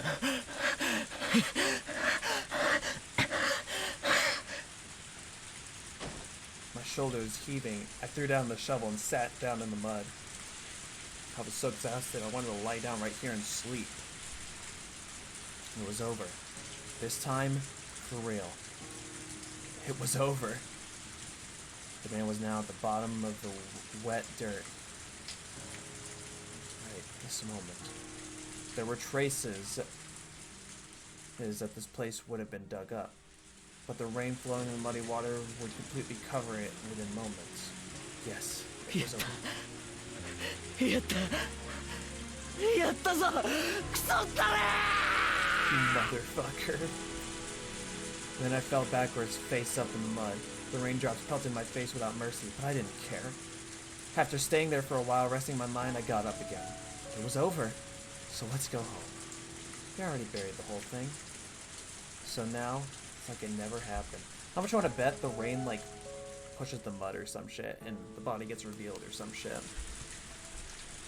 It never happened, so there's no reason for me to stay out here. Get rained on. I wobbled to my feet. I wouldn't use the shovel anymore. I considered dismembering it, or disassembling it, but I didn't have the strength in my absolute exhaustion. I didn't really need to take it apart anyway. Dragging the shovel behind me, I headed towards the light. Stood up on my bike that had been laying in the grass by the road. I didn't know how I was going to get the well-assembled shovel into the front basket. I put the shovel down in the back of my shirt like I'd done with the baseball bat. Unlike the bat, the corner was on my back, making it very painful. Plus, if I relaxed my posture even a little bit, it would fall out behind me. I ended up having to carry the shovel with my left hand and ride on my bike using only my right hand. Not only was I in a state of total exhaustion, this was downpour. One hand on the handlebars, I was swaying to and fro like a drunk. But I didn't care. Even swaying like this, I got a little closer to my home every time I pedaled. I saw two lights swaying slowly in front of me. A car was approaching. Oh no, I need to get out of the way. From far away in the shadows of darkness, a car appeared. Its dazing lights washed over me. The driver made a short honk of the horn and informed me I was in the middle of the road. I have to get out of the way. I kept telling myself that, but not only was I riding one-handed, exhausted, couldn't do anything, so I couldn't do it about not going to the right or left. The driver decided to swerve around right in front of me, without lowering so much as speed, steadily came towards me. Its outline grew into my vision, telling myself again I really needed to get out of the way. I jerked the handlebars in one direction, then lost my balance and fell over him, bike and all. My whole body splayed out. One foot got caught in the bike. This was seriously bad. My drowsiness quickly vanished, and a cold sweat broke out in my skin. The driver recklessly spun the wheel to the left and made a clockwise U-turn and came up right up to me and stopped. The driver's seat door opened and the driver came out. "You idiot, what are you doing here?" I was pretty sure that someone would yell at me like that. あらあら、誰かと思えば。 It was a woman's voice and one I knew. I lifted my face to the ground and looked to her. 高野さん Oh, this is not good. This is not good at all. Uh-oh.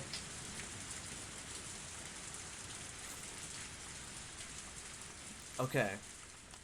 I honestly don't know what would have been worse. Takano-san being here, or Oishi. I won't lie, at first I thought it was Oishi. On one hand, I'm glad it's not Oishi. On the other hand, oh no. こんばんは。月の綺麗な夜ね。前原くん。 It was raining far too hard to see the moon. Takano-san unfolded an umbrella and smiled as she spoke. That smile was for some reason uncanny, like she had seen right through me. Out of all the people I could have met, I got the sudden feeling that this was the one I wanted to see the least. I don't know, there's also Oishi. こんな時間にどうしたのかしら。傘もささずに全身ずぶ濡れの泥まみれで。それは何？シャベル？ She had come here via car. She wouldn't have known what I was doing. And yes, she smiled. as though she knew everything. Calm down, Keiichi, my bruh. She always makes a mysterious-looking smile, remember? Don't let her on to anything, lest you dig your grave. 噂じゃあなたゴルフクラブで野球に参加したそうだけど、そのシャベルもつまりはそういうこと傘の代わりってわけかしら。 Actually, that's a perfect cutaway. We could just go like, yeah, let's just say I'm quite the prankster at my fucking baseball team, you know? I should tell a good lie here. If I could just do that, things would work out. レナと宝探しにダム現場に行った時にこれを忘れてきちゃったんですよ。ふーん、それをこの土砂降りの中取りに。家を出た時は降るとは思いませんでしたので。あら、降り出したのは結構前よ。あなたずいぶん前から表にいるのね。まあそのほっつき歩いてましたから。それにしたってあなた向こうからこっちに向かってきたんでしょ。ダムとは場所も方向も正反対よ。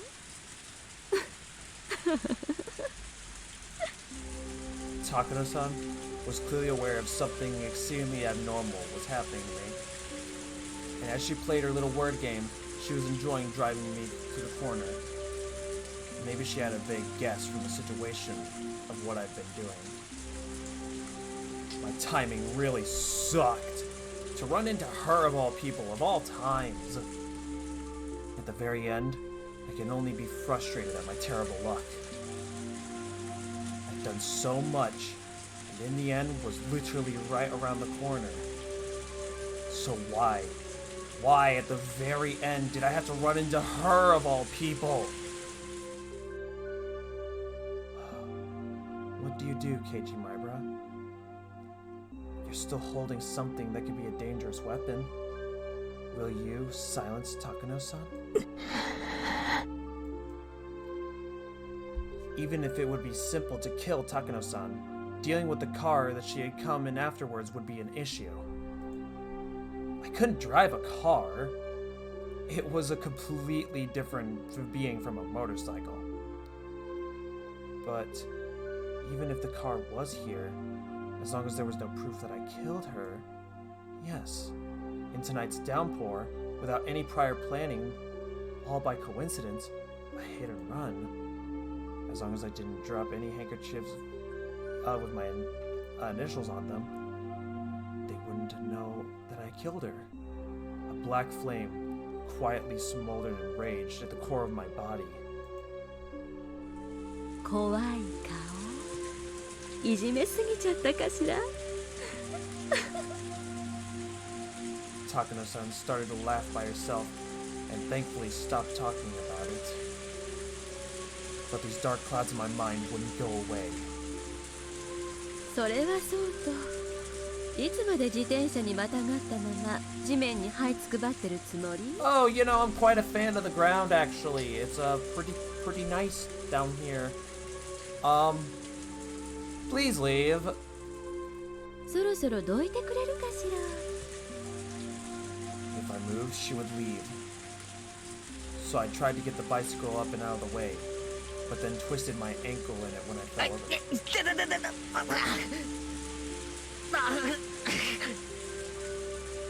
There was a sharp pain in the ankle I had twisted. This is nonsense. A sprained ankle now. あら、大丈夫？ひょっとしてひねっちゃった？ Takano-san squats down and takes a good look at my ankle I keep rubbing. She compares it to my facial expression, apparently trying to gauge how bad the wound was. 立てる？ I didn't expect to, but I couldn't even stand up. It was all I could do to shamelessly wriggle on the ground like a caterpillar. Takano-san looked at her watch in the car. After thinking for a moment, she opened the passenger seat door. Then, gave me her shoulder to stand up with. 家まで送るわ。なんだか私が跳ねたみたいで嫌な気持ちだけどね。すみません。見捨てるのも気の毒だし、私が優しい人でよかったわね。You say that, and yet my fear is still fucking high off the charts. Fucking horrified. Nobody good has ever called themselves a nice person, but that would have been a terrible thing to say to someone holding me up like this. I took Takano's hands and sat down in the passenger seat. Takano-san went around the back and looked at my bike on the ground. 自転車は後日ってことにはならない？ I could clearly tell from her face that she thought it would be a pain, since it could be heavy and it would get her car dirty. But my bike has the name Maibara written on it. I couldn't leave it here like this. そのなんとか車に詰めませんか？ないと困るんで。トランクはもういっぱいなの。後部座席なんかに積んだらシートが泥で汚れちゃうわ。まああなたを乗せた時点でもう十分に汚れてるんだけれども。 I turned back to the seat and see someone's folding bicycle there already. It still looked big enough to fit my bike in there as well. My expression reflected my thoughts, and the exact thoughts seemed to get through to her. わかったわわかったわ。積んであげる。今夜だけはお姉さんも優しくしてあげるわ。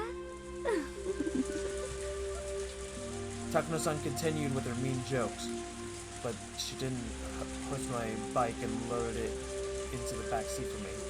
The mean jokes were one thing, but she couldn't do something about that eerie smile of hers. And even more importantly than the bike, I didn't want to leave the shovel here. The shovel would be directly connected to the very body of me. ついでで申し訳ないんですけど、シャベルもお願いしていいですか？ Takano-san gave me a clearly devious expression. シャベル？別にいいけど大事なもの？ The more I talked, the worse it gets for me. That's how I felt, so I didn't force myself to answer her. Eventually, outlasted by the silence, Takano gave a short shrug and sighed. はいはいわかったわ。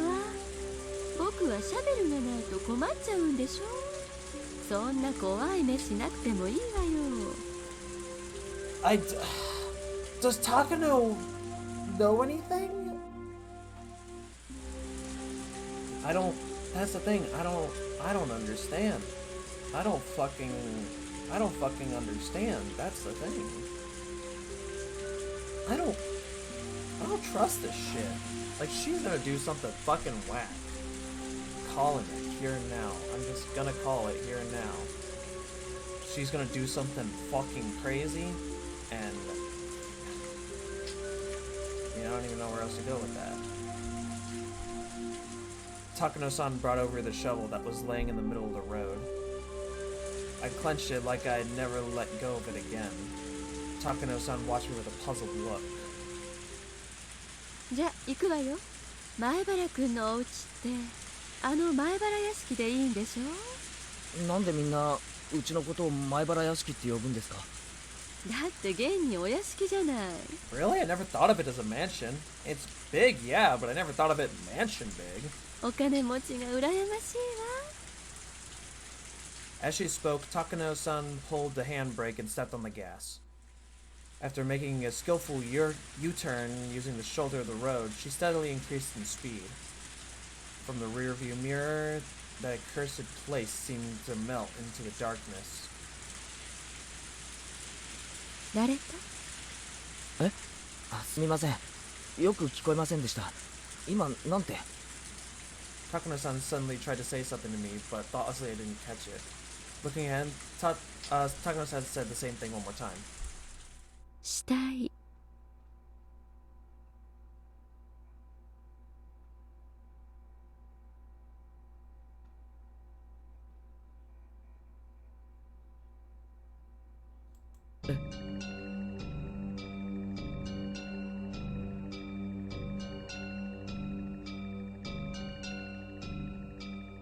上手に埋められた。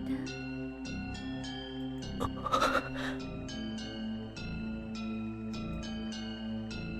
thought my heart might beat out of my chest, but I didn't let it show. But my lungs were squeezed tight and I couldn't breathe. 何を言ってるんですか？こういう山奥に死体を埋めるときはね、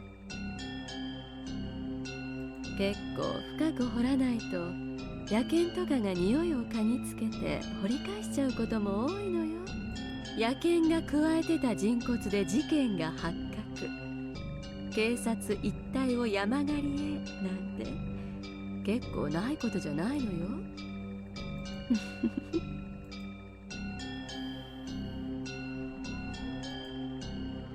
Huge rusted bells started ringing in my head. I had buried it so deep that I could say it absolutely wouldn't be found. The answer was no.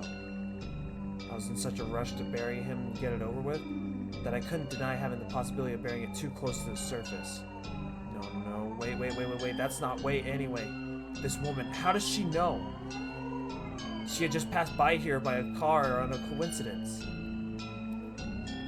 And we ran into each other by coincidence. If she had been watching the entire thing from the trees, the ones I left, she came back into our car? That didn't make logical sense. So then why? Keiichi Maibara, that's it. You need to kill her. My entire body reawakened, and I could feel my pupils dilate. I couldn't possibly beat her to death with a shovel in such a small car. Then I would use my hands to strangle her. But she was driving right now. If I strangled her, we might get into an accident. Then suddenly, Takano turned and looked at ボ me. ケもツッコミもなし。 For a moment, I was surprised. What was she talking about? 私たちあんまり相性は良くないみたいね。 Takano-san said, disappointed, returning her gaze ahead. I repeated those words she said a few times in my head, and finally realized she meant it as an off-color joke. I didn't know whether it was really a joke, but I wouldn't be able to fool her, no matter how many lies I told. Right now, with her driving a car like this, I couldn't kill her. I would have a harder time doing it when we got back to my house. At the moment we met, that had been my best chance, and I missed it so easily, it hurt. After that, Takano-san didn't say a single word. The car was completely buried in the almost suffocating silence. What kind of woman had I run into? With everything that had happened today, I managed to pull it off, and at the very end of it all, I would just have to go back home and go to sleep. What bad luck. My sleepiness gradually overtook me. The anxiety I felt steadily started to matter less and less. Is this alright, Keiichi Maibara? You probably should not let this woman live. Right now I'm tired.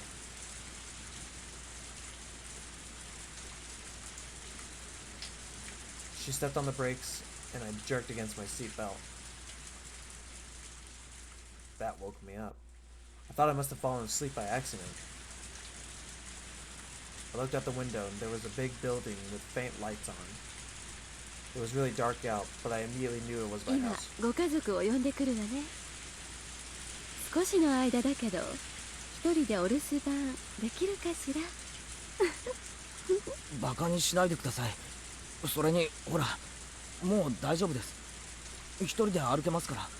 あらあら、さっきは痛そうな顔して肩まで借りたのに。ひょっとしてお姉さんに甘えてみたかったから。As Takano-san spoke, she left the car and opened her umbrella. The sound of the raindrops falling was fierce as always. Carefully I reached down and rubbed the ankle I had twisted. There was some pain, a bit of weirdness, but they weren't that bad anymore. Rather than being happy about how light the wound was, I first regretted this whole thing. If I hadn't twisted my ankle, I would have taken the option of killing Takano-san right then and there. There probably wasn't much doubt that Takano-san was convinced that I was involved in some sort of crime. If she knew about everything that happening with Satoko, then she might have guessed that I killed somebody. Takano-san opened the passenger side door for me. 本当に肩は必要ないかしら？ Yeah, I'm pretty positive I don't need your fucking assistance, you fucking scary, scary, scary individual. You are terrifying. You just make things worse. もう一回だけ甘えてもいいのよ。 I don't care what you do and don't mind, alright? I ignored her and answered by getting out of the car myself. The rain was still pretty intense. I got my bicycle out of the back seat. I was a bit curious who the other bike belonged to, but that didn't matter right now. I let Takano-san hold the umbrella over me and push my bicycle up to the front door. ありがとうございます。もうここまでで大丈夫です。 My ankles hurt so much earlier, and it still did, but it aggravated me that it hadn't been that bad. It was really seriously just terrible luck. じゃあ私はこれで失礼するわね。前原くんと二人きりで夜のドライブだったなんて。みん特に二郎さんにはね。 Jiro-san? Oh, right, she means Tomatake-san. I suppose she calls him by his first name. His full name must be Jiro Tomatake then. And then, the other bike, the folding one in the back seat that I didn't care about at first, suddenly came to mind. Hey, excuse me, you're from Hinamizawa, right? On the day before yesterday, I walked near the dam, half asleep, and Tomatake had talked to me. And the bicycle he'd been riding, it was... あの後ろに積んであった自転車、富武さんのですよね。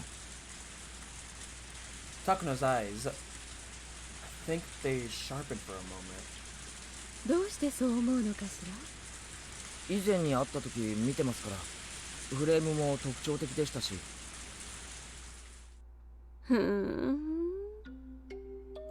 でもおかしくないかしら。この自転車が二郎さんのものだなんてことありえると思う？おかしいって。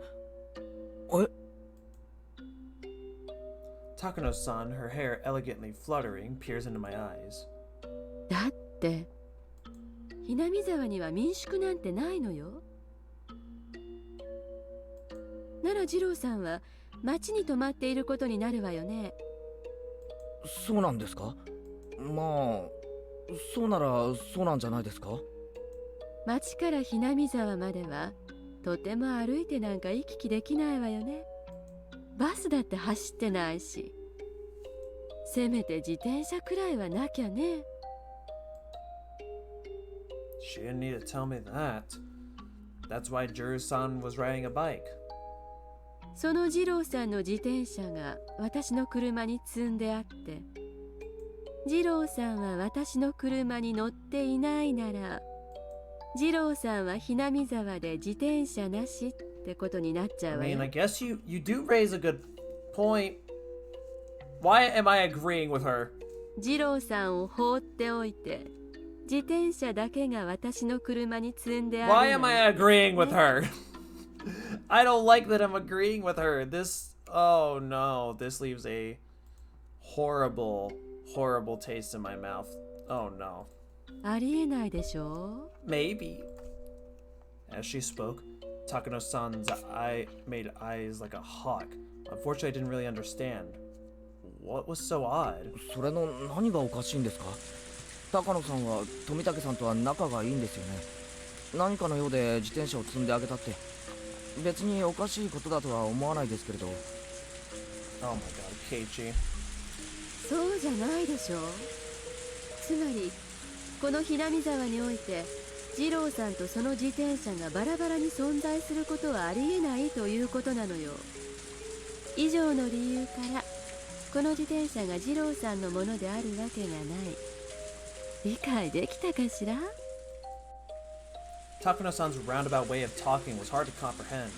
With that eeriness I could feel, the vague dreadfulness, I didn't like it at all, but the most wild and sensitive part to me warned me not to cry. あれは私の自転車なのよ。二郎さんに選んでもらったからセンスが似てるのは間違いないけれどね。 Oh, well, at least there's some similarities. あ、そうだったんですか。道理で似てるとは。私とあなたは今夜出会わなかった。 Okay. And now she's talking about something completely different. With this render, by the way. Why she almost look like a Full Metal Alchemist character? What the fuck? 何を言ってるんですか。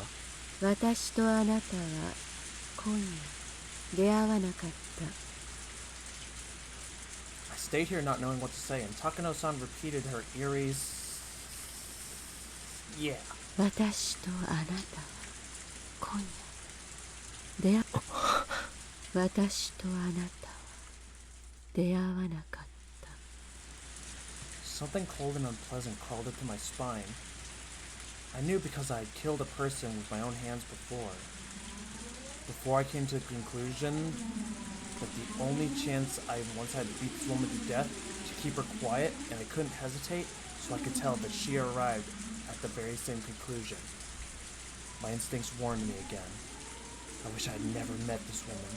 The faint sense of rotten smell drifting from this woman was without a doubt the same sense that I was giving off now. The very particular aspiration, the lack of uncertainty about taking a human's life and purpose, that was one of those who had risen above everything bad. Actually, maybe I should have called it nausea. It meant I didn't know how to explain this very well, but Takano-san was the very same as me. In other words, someone who wouldn't have been here. Someone I couldn't have let anybody know was here. Someone who nobody would have wanted to see. And now that we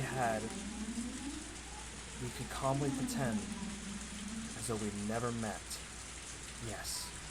Which meant that, just like I wanted nothing else to do with her, she didn't want anything to do with me either. And she too wanted to make that so we never met. Both of us wished for the same thing. Our desires were the same, which meant Takano-san's suggestion was extremely practical. And I couldn't outright refuse. それでいいなら、そういうことでもいいです。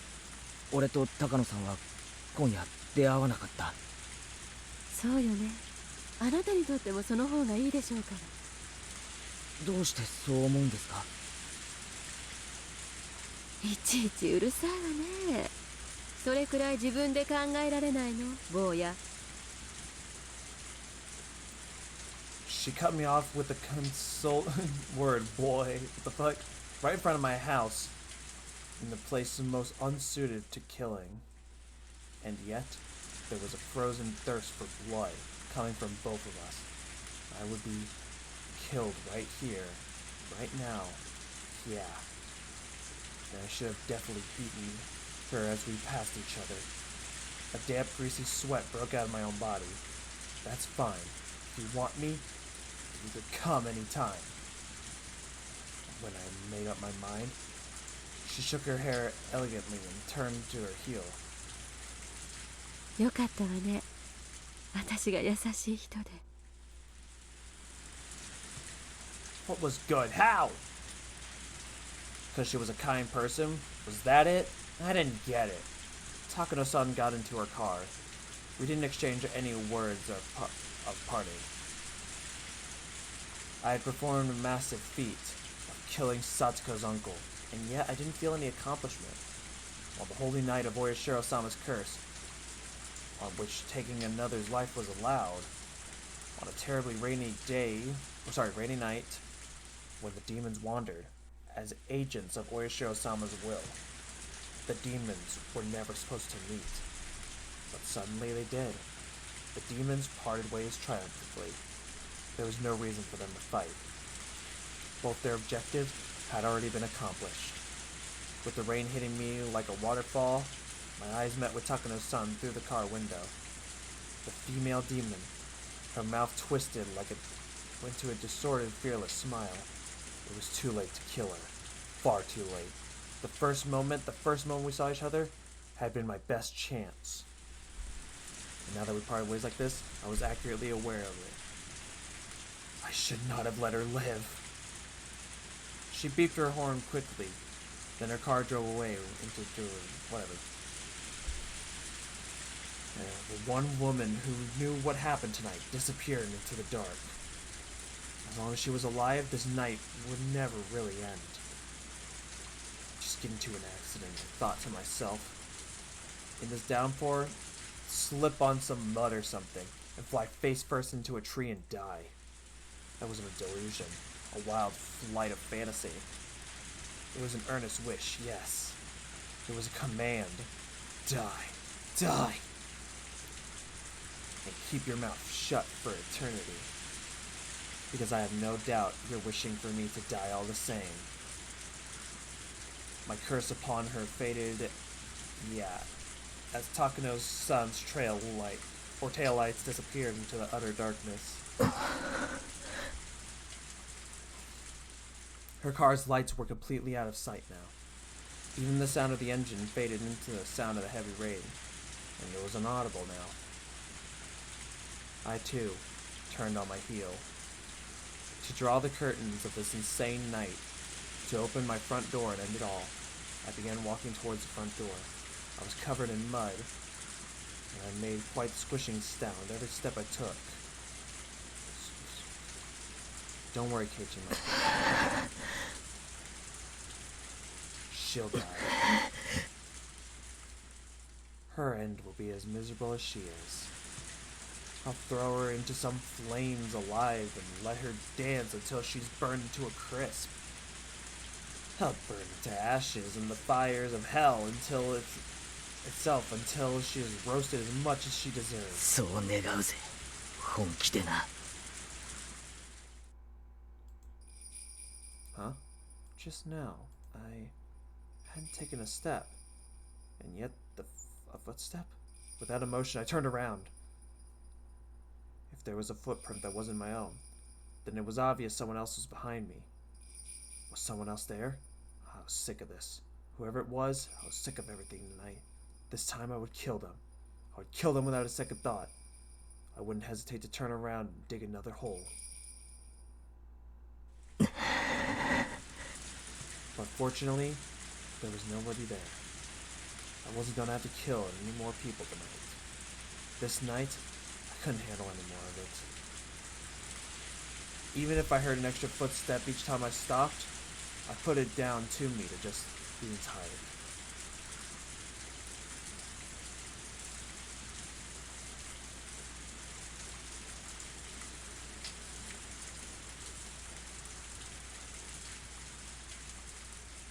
Let me guess. Tips.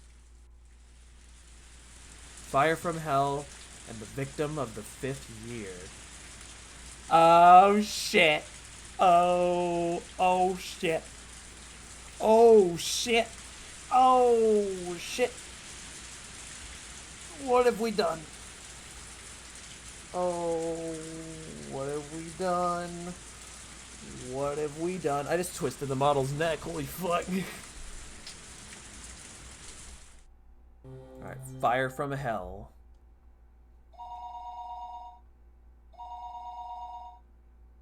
Ai, もしもし、救急ですか？消防ですか？消防です。火事ですか？事故ですか？落ち着いて話してください。多分火事だと思います。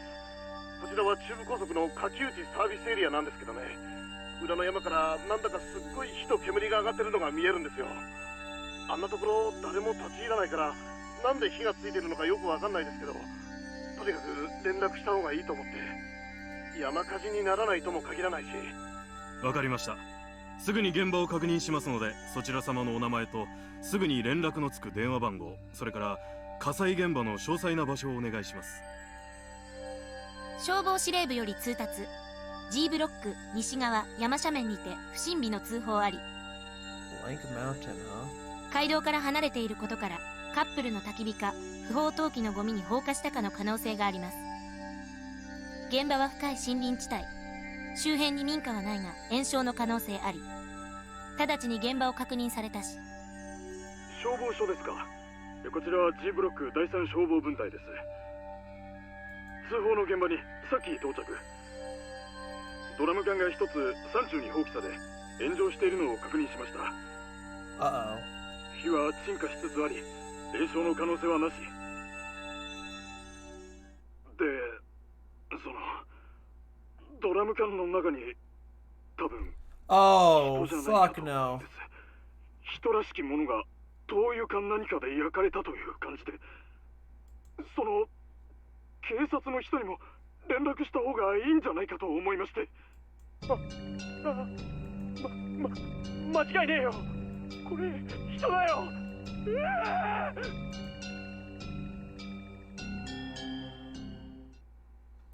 Fun. 今年のたたりってことっすかね。そういうことになるんですかね。毎年いろんな殺し方を見せてくれますが、今年は特に際立っていますね。自分で自分の喉をかき破るなんて普通じゃないっす。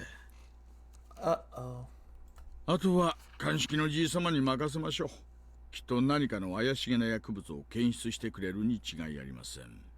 お疲れ様です。お疲れ様です。あ、大石さん、小宮山さんたちが到着しました。大石さん、お疲れ様です。今年は一頭来てるのが出たらしいじゃないですか。裏を書かれました。私はてっきり今夜死ぬのは北条哲平だとばかり思ってたんですがね。Well, you don't know that yet. 仏は何者です？富武二郎。年に何回かひなみ沢に来てる趣味の写真家さんです。Wait, did Takano do this? Wait, but then what about the whole thing with the barrel and the person inside? Because in the Watanagashi chapter, it was Takano who was burnt to death. So then, who was... Huh? ノーマークだったな。どうなんでしょうね。北条宅にずっと張り付いてたのがバレてターゲットを変更したとかかなあ。恨めったな。で、北条哲平の方は何も問題なし。ねえ、夕方頃に娘が祭りに出かけて、その少し後にバイクで出かけまして、先に娘が帰ってきて、あれまだ帰ってないかな。どっかで飲んだくれてるのかな。大石さんいらっしゃいますか。高杉課長からです。1号車の無線にお願いします。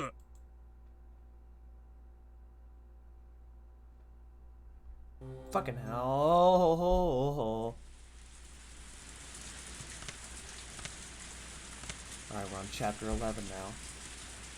Oh my fucking god. This shit ain't... I feel many things.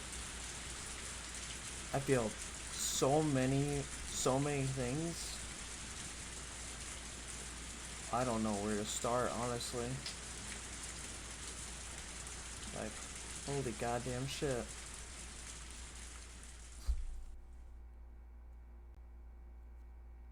At first, I thought it was a dream. I was staring at this strange sheet, not really understanding what it was. That was all. I didn't go after it, nor did I ridicule it. The fact was, the boring view was my ceiling in my own room, but I didn't realize that for a fairly long time. Yes, I thought I'd been dreaming, but I'd actually been staring at the ceiling this whole time. Lethargy induced by the voices of the cicadas. Even after I realized I was awake, I couldn't draw forth the energy to sit up. Everything I could see, everything I could hear, everything was like a television broadcast that had already ended. It was hot. So hot I could choke on the heat. My back was moist with night sweats and it felt gross. Unable to endure it any longer, I tossed in my futon, and finally, blood started coursing through my brain. I lazily recalled the long day I had yesterday, the reality as I lay here, listening to the voice of the cicadas, and yesterday so different from it. In order to kill Satsuka's uncle, I had rehearsed, formulated a plan, and dug a hole. It was very hot, and I was tired, wasn't I? And when the evening came, I went to school, called him out by the phone. I panicked for a moment when he asked where the police station was, but it worked out. And then I awaited him and swooped down. I couldn't remember any more of what sort of emotions I had let control my body. In any case, it didn't go smoothly, but I did it. And at the very end, it was the end. I dug a hole. What the fuck? That feel of the rain pedaling down on me. I don't think I'll ever forget it. The rain, the mud, the sprays of blood, the sensation of floundering in the swamp. When I met Takano-san on the way home, that wasn't good, no matter how I interpreted it. It was a misfortune and uncalculated thing that had happened that night. Everything would have been perfect if I only hadn't encountered her. Huh. I was just riding my bike with my shovel in one hand through the downpour, utterly soaked. There was no way someone could submiss that I was a murderer burying a body with just that information. Now that I was thinking calmly, napping under the morning sun, that's what I thought. Still, the more I think about Takano-san's eyes, the more it seemed like she understood. Takano-san, she knew that I killed someone, buried them, and that I'd been on my way home exhausted. Takano-san wouldn't gain anything from selling me out to the police, but that didn't mean I could feel at ease. 殺しとくんだった。 I had crossed such a bridge to get my tranquil life back, and I finally achieved it as a result, but now, for the rest of my life, I had the tranquil days starting today. I'd have to live in fear when they could suddenly end. I may have twisted my ankle, dulled from total exhaustion. The fact that I couldn't make a snap judgment I needed to, and regretted it more and more as time went on. You didn't have a choice, Keiichi, my bruh. You didn't have a choice at the time. You were tired. You were a mess. Even if you had made the decision, you might not have been able to kill her. She might have just beaten you instead. In that sense, parting ways uneventfully could have been the safer option. No matter how sharp Takano-san's intuition was, she has no proof. Her suspecting me didn't amount to evidence by itself. 理屈じゃ分かってるさ。でも、だからって何の心配もないってわけじゃないだろう。 Just worry about it when the time comes. Now isn't the time to be worrying. It's time to be smiling, right? You accomplished so much to gain a new life starting today, didn't you? Then you should be happy at this new morning. If remembering the past is too hard for you, then considering everything up to yesterday having never happened. You said so yourself. You'd bury it like it all never happened. Well, your wish came true. Everything before yesterday never happened. So be happy, Keiichi, my brother. Why? I stuck my hands up lazily. I felt a little silly for me being the one doing it. I heaved a sigh and deeped in my belly. That sigh got my lungs moving. It felt like I hadn't been breathing until just now. It wasn't enough to admonish myself over. All the dice that could have been thrown were already... God damn it. And the numbers that turned up, weren't all that bad. If I had lost with those numbers, then I'd just given up, I guess. I grabbed the chest of my pajamas and flapped it back and forth. Cool air flowed over my sweating body. Okay, nothing before yesterday happened. Nothing at all. I forget it all. Yesterday was all just a dream. Yeah, what time was it? About midday? Getting myself up and going to school this late seemed kind of absurd, but I needed to go. I felt like going to school would be the first step of my peaceful life. I didn't care how late I was. I would go. I'd go to school right now and go back to the life I had retaken as soon as I could. My lazy body immediately became lighter than I thought. I rolled up out of the futon and bounced onto my knees and then leaped upright. 10.0 I stuck out my chest with pride at my gymnast-like pose and took a deep breath of fresh air. The brisk morning air had gone on for a while, replaced by a crisp air of summer. Downstairs, I got a stern talking to by my mother. Where were you last night? When did you get back? You need to tell me when you won't be home for dinner and things like that. But considering the importance of what I've accomplished yesterday, little scolding was no problem. In fact, it felt like sort of the thing that would happen on such a peaceful life. I listened with an irresponsible smile and stepped out into the sun high overhead. It was around the time lunch break would be ending. Everyone would probably be worrying about me. I didn't go to the festival, and now I wasn't at school. Well, maybe they weren't too worried about it, since they would have gotten a small piece of news, but a happy one, from Satsuko today. Yes, a small piece of news that her uncle hadn't come home last night. Satsuko probably would live her days of nervous tension for a while, thinking that he might still come. But eventually, those days would end. And finally, Satsuko too would realize her uncle was never coming back, and then Rika-chan could quietly invite her and say, "You can live with me again," and everything will be back to normal. Our lives would go back to how they were before that man appeared. Satsuko would start wearing that extraordinary smile, complete of those protruding canines, and fool everyone with those traps that she was so fond of. I'd probably be the first target out of everyone, and I wouldn't even be mad. In fact, I might actually shed tears of joy at the return of something so normal. Satsuko. She gradually grow back into the meddlesome personality of hers. Something tells me that there's gonna be something amiss. There is no fucking way it would be this easy. I mean, Takano's appearance aside, how much you want to bet that like Sadako's gonna feel something like entirely I'm fucking yelling. Entirely different from what I don't know.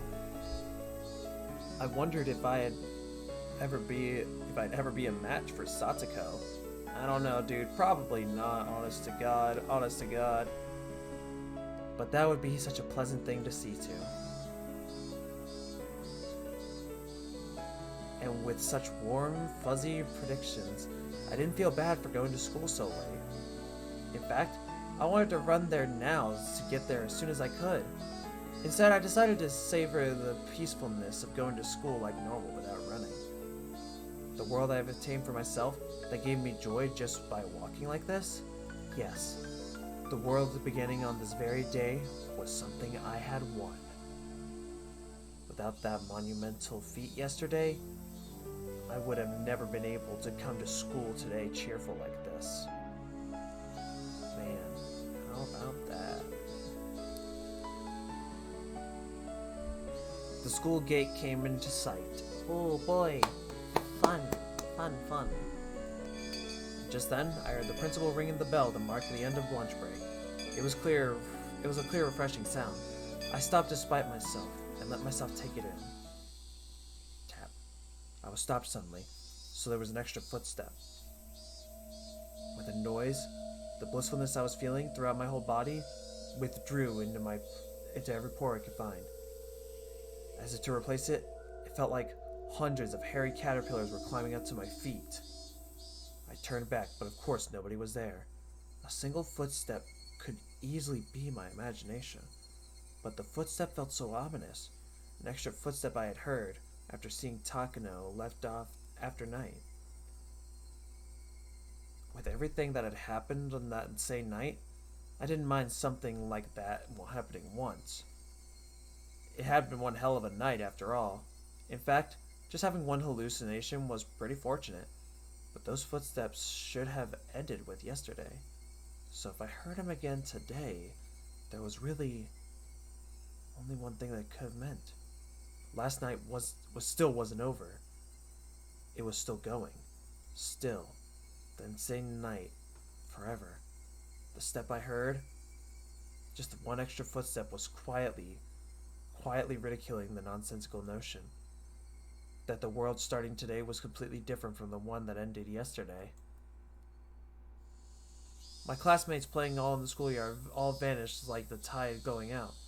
When I approached school, it felt like a warm, fuzzy scene had ended. It didn't feel good. At the entrance, I took a quick look in everyone's shoebox. Satsuko Hojo. She was here. Mion was here too. And Reina, of course. Even Rika-chan was here. Tomota-kun and Okamura-kun were here, in fact. I didn't see any missing classmates. If there were shoes missing, they would have been only my own. I took my shoes off and stuck them in, and then took out the slippers. There weren't a single pair left in the shoeboxes anymore, with what they returned to their rightful state. But as I stepped up onto the wooden floor, I noticed that there was just one pair of slippers left. Hojo Satoshi. Satoshi, who had never been to school since disappearing last year.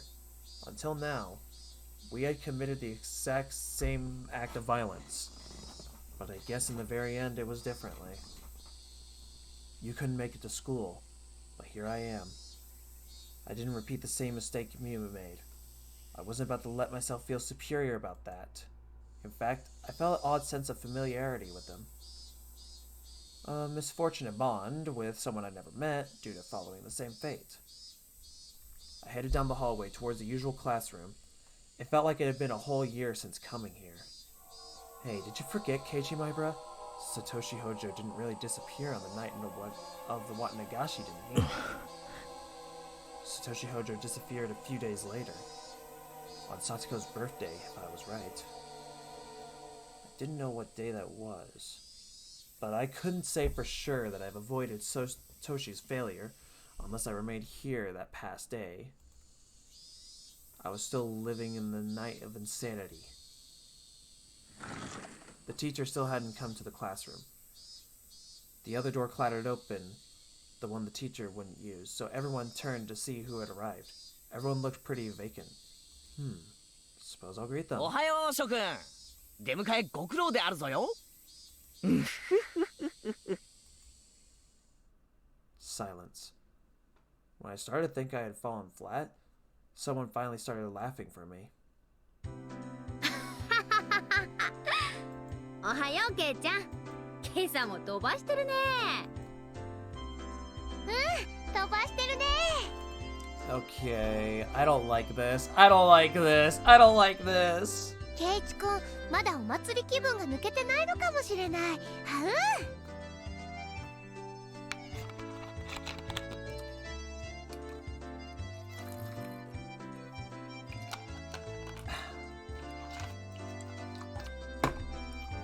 What? Excuse me, right now? Wait, they must know something, and that's why they're lying. Hearing Mion and Reina's cheerful voices made me realize how dumb those dark feelings I had been having in the entrance really were. おいおい、お祭り気分って、そもそも俺。At the festival at all, remember? Before I could say that, Rika-chan smiled at me. ケイチはちゃんと僕の演舞見ててくれましたですか？ちゃんと見てたよ。あんなにいっぱい拍手してくれてたのに、リカちゃん気づかなかったのかな？ケイちゃんにシオンのやつがちょっかい出してきたのを無視してね。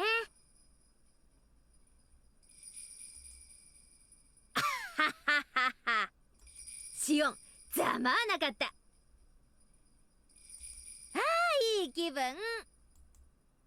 Mion starts laughing at the memory as she slaps me a few times on the back. それで、あの射的屋の対決って結局どうなったんですか？ Tomota-kun was facing me and talking. There was nobody behind me. That meant he was talking to me? あれは結局富武がビリだったのですよ。みんなで楽しく罰ゲームをしましたです。This is so eerie. What the fuck? Okay. So, what I'm gathering so far, I obviously didn't go to the festival. Keiichi did not go to the festival. But despite that, there's some people that are... These guys are apparently acting like I've been there. Oh god. リカちゃんも実質ビリみたいなもんだったじゃない。Well, this cannot be good. Oh, fucking no. This can mean so many fucking things. あそこで起死回生の大技でガムをゲットとは、さすがは我が部の部員。見事だったよ。Crying at a time like that is a feat only Furude was allowed to do. Okamura-kun breathing heavily from his nose. In my direction. Everyone laughed. If everyone but Rika-chan had done it, it would have been against the rules. Rika-chan gave one of her Nipa smiles as she listened to it. In my direction. Reina too turned to me. No, turned towards me. And then with a somewhat embarrassed smile, she whispered to me so only I could hear. でも本当にありがとね、ケイチ君。もう何がだよ。あのでっかいぬいぐるみ。These guys are stating events that happened in the Wat Nagashi in the first chapter. But I wasn't there? すっごく嬉しかった。大事に枕元に置いてるんだよ。ちゃんと寝る前にお休みのキスしちゃった。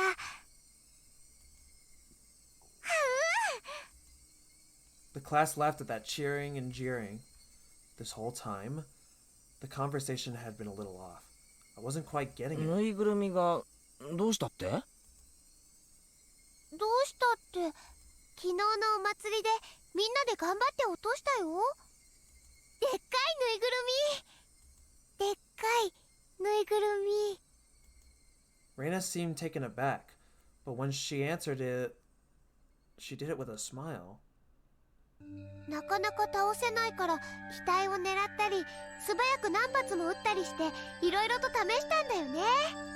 それでケイチ君、鉄砲を何丁もあらかじめ用意して素早く撃ってみせてくれたんだよね。かっこよかった。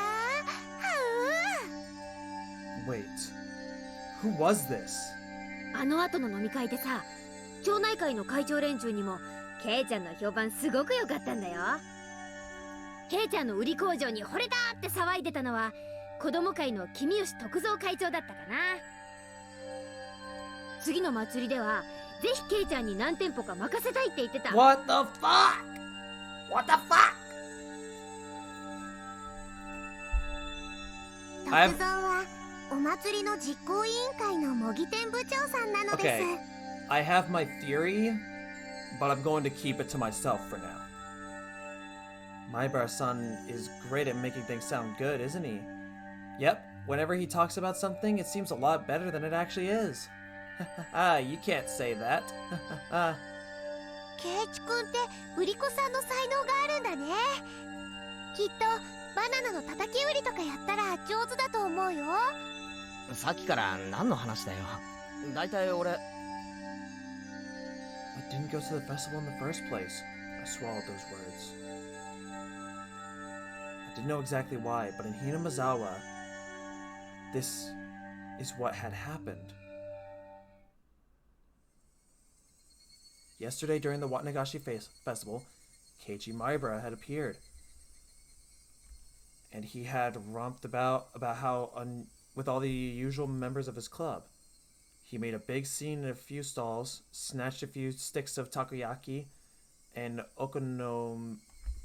Oh, calm the fuck! I cannot read to save my life! No!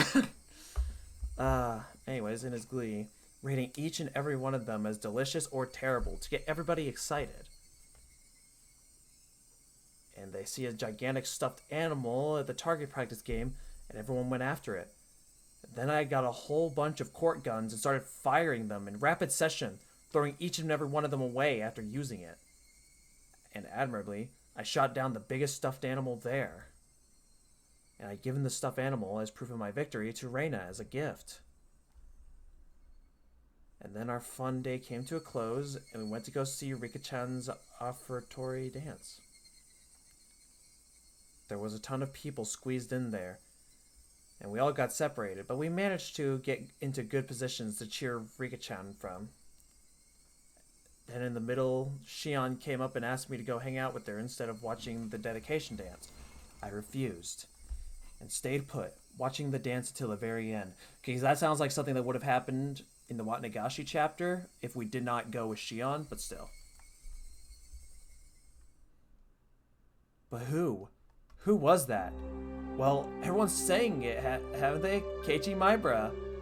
I had to urge to yell in anger at my classmates for having such fun talking about the festival yesterday with Keiichi Maibara. What the hell are you guys talking about? Far stronger than the feeling, though, was the sheer uncanny nature of this reality that I just couldn't understand. A Keiichi Maibara that wasn't me was in Hinamazawa yesterday. As I threw away my humanity, turned into a demon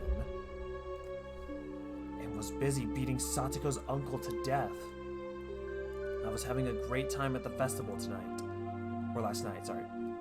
What the hell? I had to suffer through so much, desperately holding back tears, getting so worn out in the downpour, digging holes, chasing, beating, and killing, dragging and burying. Who the hell was this Keiichi Maibara who had ignored me and spent so much fun and carefree time at this festival, damn it? Who the hell stood in for me as I put my life on the line working so hard to achieve this treasure-like everyday life? If there was another Keiichi Maibara besides me, then what was I? On the night in the Watanagashi, where one died and one disappeared in the accordance of Oyashiro-sama's curse, there was only one demon who had killed someone. Dumbfounded, I was succumbed by the horrifying possibility. I looked around my classmates to make sure nobody extra I didn't recognize to make sure I wasn't among them. It was a horrifying thought that the real Keiichi Maibara hadn't overslept and had come to school on time. That is what this kind of fucking feels, but what the fucking hell? What the fucking hell? And that I was no longer Keiichi Maibara that just waltzed in here. But no matter how hard I checked, the only people here were ones I knew. The man I met every time I looked into the bathroom mirror was not there. Hi! 午後の授業を始めますよ。皆さん、席に戻ってください。委員長、号令。The teacher entered and everyone hurried back to their seats. Upon finding me, who was stupidly late, she had given me a stern talking to, but I wasn't listening to it. Wasn't our old life supposed to start today? Something wasn't right. It was just strange. I was supposed to go back to my old, fun life after yesterday. I had set foot into the incomparably mysterious world that was completely different from both my old life and my recent one. Yes, this was without a doubt a different world than the one I've been living in until now. There was no way such an absurd thing could be possible. But unless it was true, I couldn't explain everything that had happened. In this classroom, I was surrounded by so many faces I knew, and yet I felt isolated. The cicadas sounded no different from what they did before now, but they seemed somehow false. The air was parched and dry too, making me think, was the air in Hinamazawa always this uncomfortable?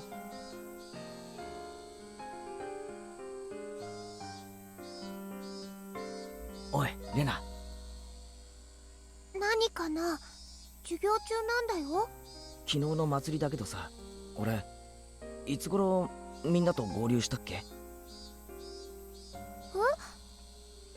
To be honest, I was pretty excited afterwards, and I gobbled down some cans of beer. I mean, it's kind of embarrassing, but I don't quite remember some things. For random babbling, it wasn't a bad excuse. 圭一君、最初は来れないって言ってたんだよね。みーちゃんの家にそう電話したんでしょ？ That matched. I called Mion and told her to take Satsuko to my place. Sorry, to take Satsuko in my place, since I wouldn't be able to meet up with them due to the things that I had to do. Yeah, like murdering the uncle. さとこちゃんを誘ってあげようっていうのは、みんなでお祭りの準備をしてた時に決めたんだよ。Okay. 少しでもおじさんの姿の見えないところに連れ出してあげようと思って。That was the same too. Mion said that when I called her, that everyone had decided to invite her. それでみんなでレナとみーちゃんとリカちゃんでさとこちゃんの家に行ってさとこちゃんを連れ出して、さとこちゃんのおじさんすっごく意地悪そうな人だった。 That part didn't matter. What I was trying to ask was... 俺は、いつ合流したんだ？そんなことも忘れちゃってるの？圭一くん、だから祭りの前の日はよく寝た方がいいよって言ったのに。だから俺はいつ合流したんだよ。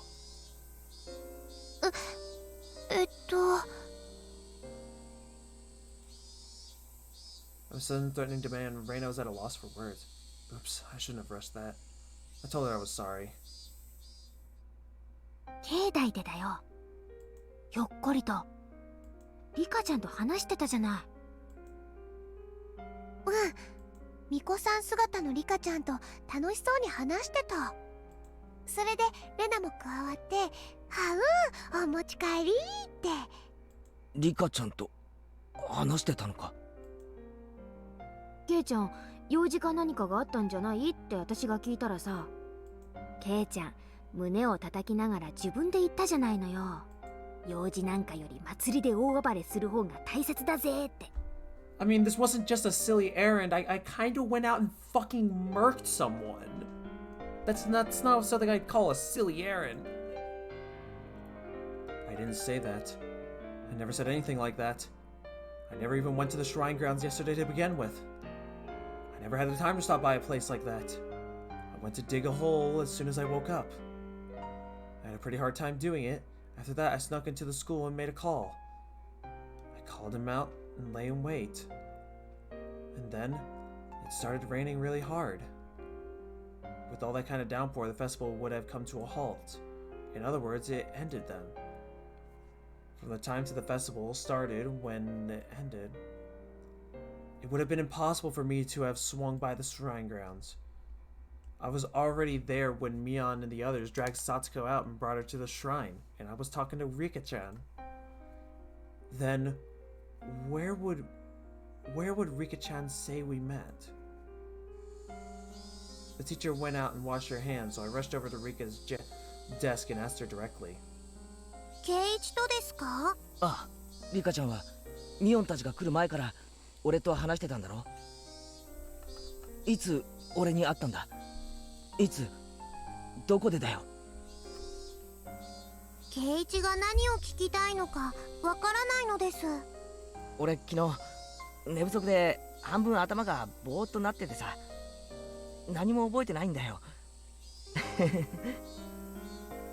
It looked like Rika-chan bought into my babbling. 圭一と会ったのは集会所から村長さんたちと出てきた時なのです。圭一は西宮殿の扉の前にいましたのですよ。何？西宮殿？ I've never heard of a building called that before. Or maybe I have, but at the very least, I wouldn't have known where on the shrine grounds that it was. 村長さんがそこは神聖な場所だからみだりに近寄ってはならにゅうと怒りましたですよ。圭一、それも忘れてしまいましたですか？ Oh, I guess we also did kind of forget about the torture weapons in there. Yeah, you got a good point there, Rika. I was too scared to ask anymore. The more I asked, the more it became clear without any doubt that Keiichi Maibara was present at the Furude Shrine Grounds during the Watanagashi Festival. The clearer that became, the more doubts, no fears I had. Who on earth was I yesterday? Whoever that was, he had a good time in my place and managed to go the entire day without letting them notice I wasn't there. Alright. When did that person leave, everyone? This morning, my mother got mad at me for having stayed out so late last night, which meant at the very least that Keiichi Maibara didn't come home for a while my mother was still awake. The festival would have been closed because of the downpour. If I recall right, when I went back in the house's storage room to get another shovel, the clock said 7. And since it was already raining hard by then, the festival would have to close down before 7. If I had returned that early, then I would have definitely run into my parents, or at the very least, they wouldn't have asked me when I got back last night. So the Keiichi Maibara from yesterday, that meant he was never home. He never went home. And that meant the downpour happened, the festival was broken up, and everyone left. But he didn't go back to the house. That means... When I arrived to the natural conclusion, a wicked chill suddenly froze my spine and climbed up to my brain. That meant Keiichi Maibara was the same as Satoshi. One day, he never went home. And on the night of the Watanagashi, he never went home. The downpour interrupted the festival, and on the way home, he suddenly disappeared. And I, who was dealing with the corpse, went home without a problem. I was so tired, I wasn't even hungry, so I just went up to my room without a sound and crawled into my futon. Who was I? Well, that much was obvious. Keiichi Maibara. Keiichi Maibara was me. There may have been another one, but that doesn't negate the fact that I was Keiichi Maibara. Then that other Keiichi Maibara was what? The voices of the cicadas steadily filling the classroom were beginning to bother me. Suddenly I laid my eyes on Satsuko. Satsuko's expression was as dark as always. She seemed extremely exhausted at the life of agony she couldn't even imagine ending.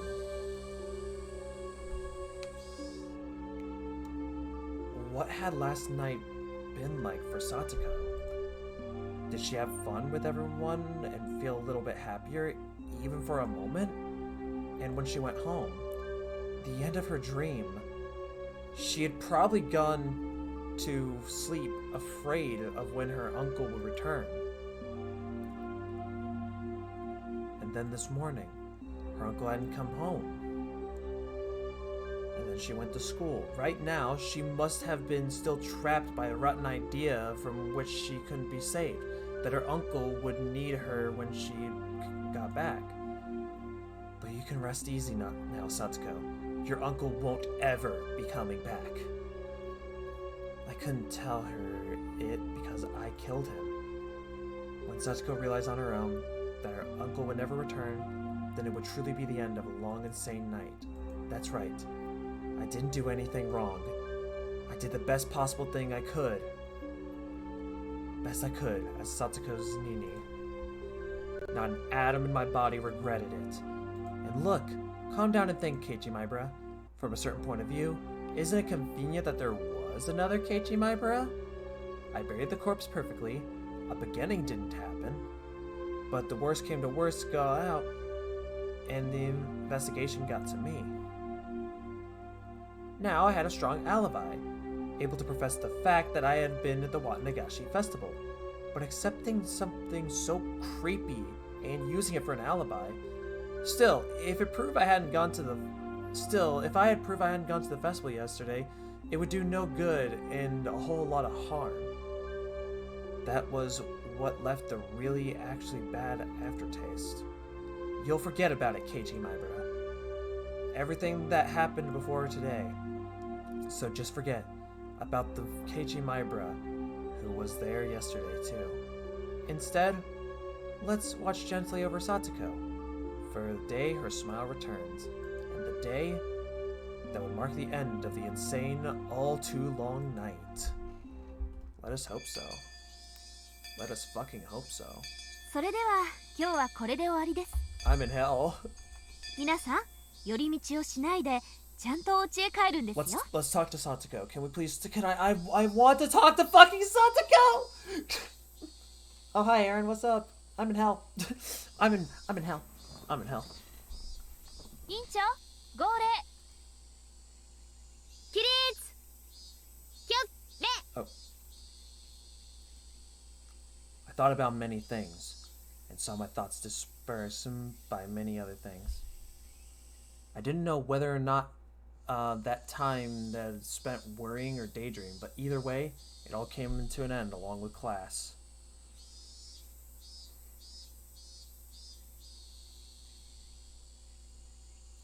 Screams. Oh, it'll be more screams soon, probably. Cheerfully, our classmates got their things and ran for the hallway. Mion, Reina, and Rika-chan were packing up as well. But what about Satoko? The whole day she seemed deflated. Well, her uncle may not have returned last night, but she wouldn't have known that he'd never returned. How much I wanted to express that fact to her. Satoko packed up her pencil box and math workbook messily, and after a dark glance at the clock, heaved a sigh and went to leave the classroom. Then suddenly somebody placed a hand on her shoulder and stopped her. 何ですの？私、ちゃんと水やり当番もやりましたし、プリントだってちゃんと。 Her words, possessed by a persecution complex, hurt. I spoke loudly so someone could hear. なあみんな、さ、今日は久しぶりにやらないか？部活。Satoko always had to tend to her uncle, so club has been on hiatus. In our minds, our club was proof of a calm, peaceful life. By enjoying being together, I wanted to make Satoko realize her days of darkness were over. レナはいいよ。そりゃまあ私は構わないけど、サトコがいいならね。 Under a condition. That was important. With everything up to her, Satoko gave a worried look. なあサトコ、久々にどうだよ。パーッとさ。そのお気持ちは嬉しいでございますけど。 Yeah, she still thinks that Tepe is gonna return. My uncle might already be home. Thus spoke her darkened eyes, her mouth unmoving. サトコもさ、連日息が詰まるような生活をずっと続けててさ、もうそんなのは心にも体にも悪いだけだぜ。やっぱりたまにはパーッと弾けなきゃな。放っておいてくださいまし。私だってそりゃ部活がまたやれたらと思っていますわよ。 With one word, but she looked down. みんなで遊んだ方が楽しいのはサトコだってよく知ってるだろ。俺たちは仲間だぜ。みんなで一緒に過ごすようにできてるんだよ。サトコだって昨日みんなでお祭りで騒いで楽しかったろ。 Reina nearly said something, but she was too late. ケイチさん、何を言ってますの？ My arm on her shoulders seemed to weigh her down. She threw it off. 私がお祭りで楽しく、いつ遊んだって言うんですの？楽しく遊んだのはケイチさんだけじゃありませんの。I looked over to Mion for help, but now everyone was looking down. My instincts told me that Satoko hadn't gone to the festival. But Reina said it herself, that she went with Mion to Satoko's house to invite her. サトコちゃん、途中で帰っちゃったの。神社には行かなかった。どうして？ I realized the absurdity of what I had just said with Satoko in front of me. おじが家で待ってるのに一人だけ遊んでると悪いって言って神社の直前で。私たちも引き止めたんだよ。今日はおじさん公認だからちゃんと遊んでも怒られないんだよって。At some point, tears began welling up in Satsuko's eyes. Satsuko was so afraid of her uncle that she couldn't even allow herself time with her friends and went home. Okay, there's only one thing that I'm majorly worried about. Let's say... What, I swear to God, if Teppei's still alive, I swear to God, if we're gonna have to kill his ass again, I swear! No. She was even afraid of letting herself have a good time with her friends. Kill the uncle? We already did! The uncle should be dead! I swear to God, if he somehow fucking revived with some voodoo bullshit, I swear, yo! I swear! 圭一さんはいいですわね。 Huh? みんなで楽しくお祭り一夜を過ごせて。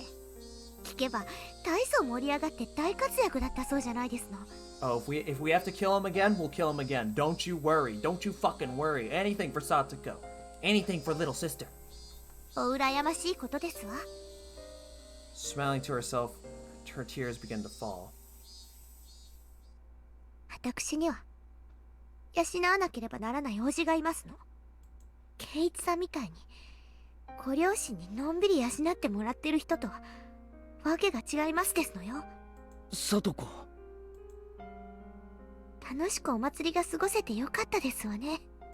私の分まで楽しく過ごせて本当におよろしかったですこと。私だって部活がしたいですわ。みんなで楽しく大騒ぎして楽しくて楽しくて。でも今の私そんなの Unable to withstand such violent emotion, a few teardrops slipped down her cheek. But even though she was having such a terrible time, not once did she ever say that it was hard for her. It was sad. Oh my. Satsuko. But the days when Satsuko had to feel like they were over. Satsuko didn't need to endure it, to bear it anymore. She could forget about it all now and smile. I was so frustrated at not being able to tell her that directly. Instead, I said something that I'm not sure I should have said before I thought twice about it. 帰ってこないんだろ、あいつは。The words were deeply meaningful to me, but I didn't know if Satsuko understood them. 帰ってこないって誰がですの？ゆうべは帰らなかったんだろ、お前のお家は。何を言ってますの、圭一さんは。Satsuko shouted with all of her might. あいつがいついなくなったって言うんですの？ Excuse me? Excuse me? いつ落ち着けよ。だって昨日あいつは帰ってこなかったろ。圭一さんが何を言ってるのか全然わかりませんでしたよ。聡子こそ何を言ってんだよ。 The fuck? だってあの男は。 I killed him. I killed him yesterday. I killed him for sure, and I buried him. Buried him whole. He could never have returned to the house. 昨日だって私にいっぱい意地悪して怒鳴ってわめいて当たり散らして作ったご飯を投げられた。お味噌汁もひっくり返された。暑かった汚かった。そしてお掃除も私がした。私が God damn it, she's going back into the state again. Okay, Keiichi, I know I have zero control over you, but you need to shut the fuck up and don't say anything more, okay? He's gonna talk, isn't he? Never mind. Okay, instead his brain is gonna fucking shatter, which honestly, whose brain wouldn't if they were in his shoes? What? Our stories are not matching up. 今朝だって朝ごはんの時起こせって言われたから起こしたのに怒られた。起こさなかったらまた怒るように起こしても怒られた。聡子。Rika-chan went over to Satsuko for a few words of consolation. But Satsuko angrily refused those words and thrust Rika-chan away. No, not again, not again, not again, not again. リリー、早く帰ってきてよ。I should not have thrown away the bat. Wait, is the bat still in the locker? Oh god, no. Crying, Satoko slowly walked into the hallway. After a moment, Rika-chan went after her. I couldn't stop thinking about the words Satoko had spoken while crying.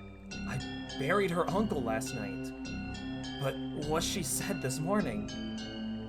that has to be impossible. I buried him last night. So she couldn't have seen her uncle this morning. What was Satoko... At this point, I heard Mion's cold voice. ねえケイちゃん、サトコのおじさんが帰ってこないって何？ Oh, fucking hell.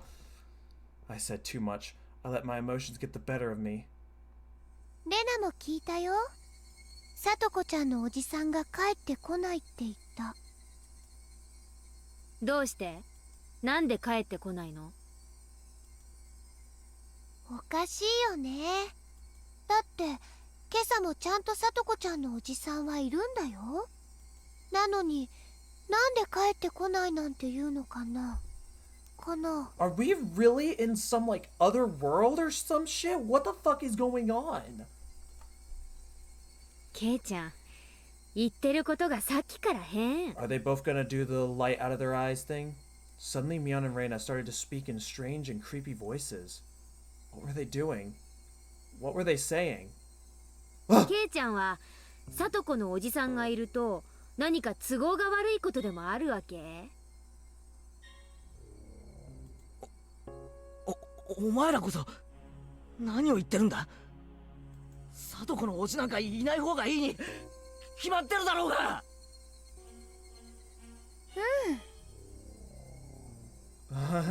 I'm getting chapter 1 vibes from this shit. In a way, I almost welcome it. それはもちろんいない方がいいよね。よね。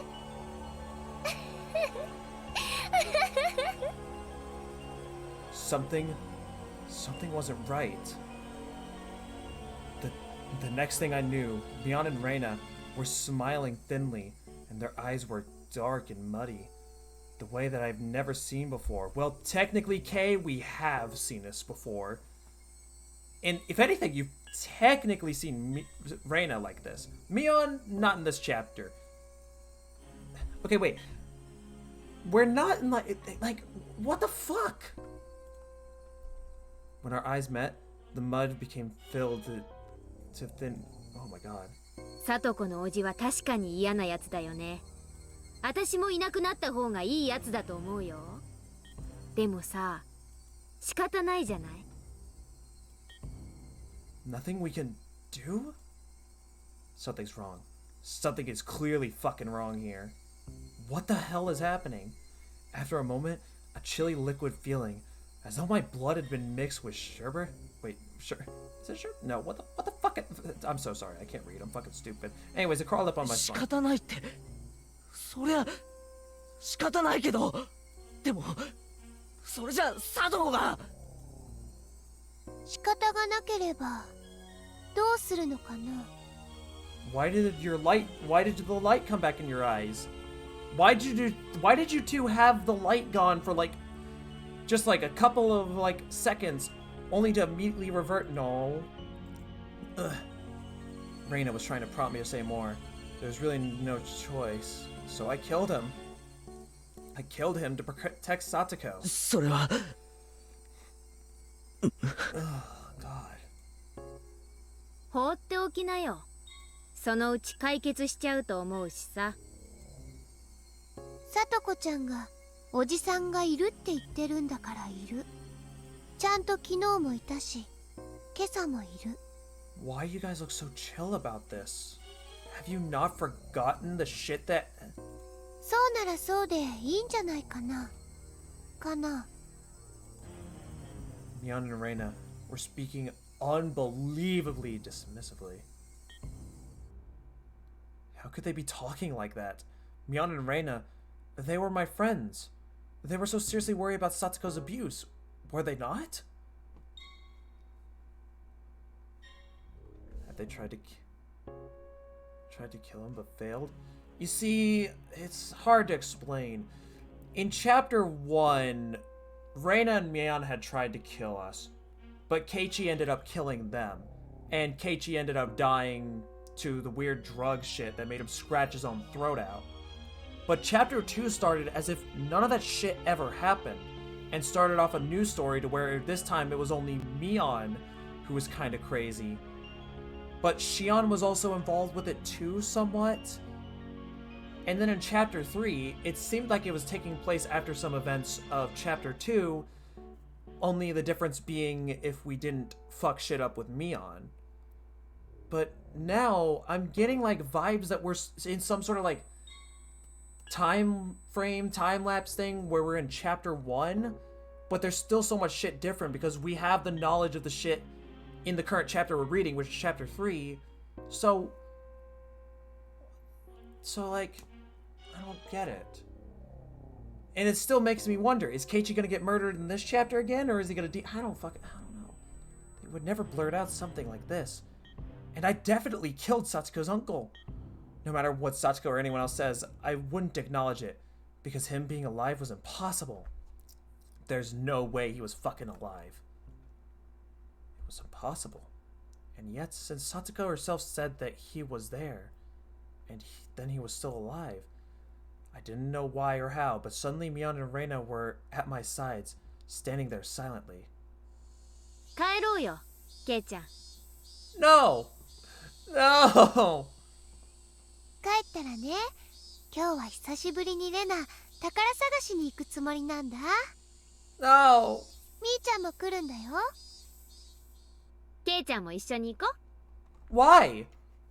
Why do you want me to come? Why the fuck do you want me to come along? I want to know. Like, why? What? Why the fuck do you want me to come with you? Give me a sec. I was gonna say, OBS, you want to fucking stop? Thank you. Appreciate. もちろん拒否権はないからね。Huh. This seems familiar. Alright, bring it the fuck on then. If words could freeze blood, then there was no doubt that they would have frozen me solid. I could hear it, a strange sound like a layer of thin ice spreading, emanating every joint in my body. And with them closely at my sides, we left the school, as if there were police officers taking me away. They talked about silly things on the entire way home, like they always did, but they always stood at my sides, as if to prevent me from escaping. This was so strange. Everything about this day was fucking strange. Actually, it had been strange ever since that previous night. Yes, thinking back, it was strange ever since killing Satsuko's uncle. That creepy meeting with Takano-san was only the beginning. That insane night was still continuing. Yes, it still hadn't ended. 何？どうしたのケイちゃん？急に立ち止まったりして。あ、ごめん。なんでもないよ。When I stopped, it was distant, but I definitely heard them. An extra set of footsteps. Oh, son of a bitch! That was proof. Proof that the insane night hasn't ended. Mion left where she usually did, and finally we came up to my house. じゃあね、ケイチくん。お家で待っててね。レナ、すぐに迎えに行くから。What was it? Was she inviting me along for one of those oversized garbage treasure hunts at the dam site? But why now? Mion coming along was strange too. Mion may have accepted Reina's little hobby, but she hated fishing through garbage, so she'd never come with her before.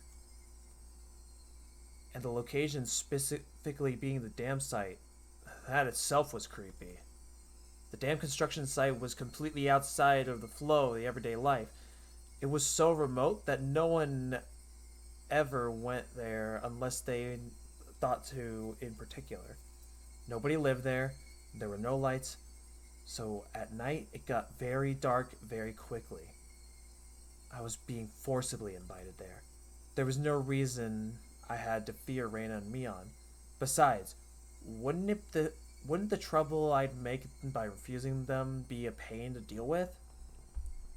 In that way, it didn't seem like a treasure hunting with them was a bad idea. Oh, you fucking say so. Did you not see the light in their eyes just go bye bye bye bye bye bye? That's fucking chapter 1 vibes. Keiichi. Fucking, we should have checked to see if the bat was still there. We should have checked to see if Satoshi's bat was still there. Cause like, oh my god, because if Teppei's still alive, who's to say the bat's not there? Or fucking hell, his motorcycle at that. What the fuck is Oyashiro-sama's curse? What the fuck? But that insane night was still continuing. Haven't the sirens of instinct been welling up in my mind for a little while now? Warning me that Reina and Mion were strange. Oh no, will we? And that I needed to be cautious. The warning sirens were so freaking loud that it felt like my head would split in two. あ、レナ、俺、実はちょっと用事があるんだ。用事？何の？なんのって、用事だよ、用事。用事なら、なんでみーちゃんがいるうちに言ってくれなかったの？みーちゃんとはダム現場で待ち合わせって言って別れちゃった後なのに。Reina was smiling, but her words made her discomfort clear. ごめん、ちょっと言い出すタイミングを逃しちゃって。本当に？ You're lying, aren't you? You just made that up just now, you liar. That's what Reina's eyes said. 俺、頭が痛いんだ。風邪かもしれない。だから病院に行って薬をもらってきたいんだよ。本当に？ Yeah! That's exactly what it is, Reina.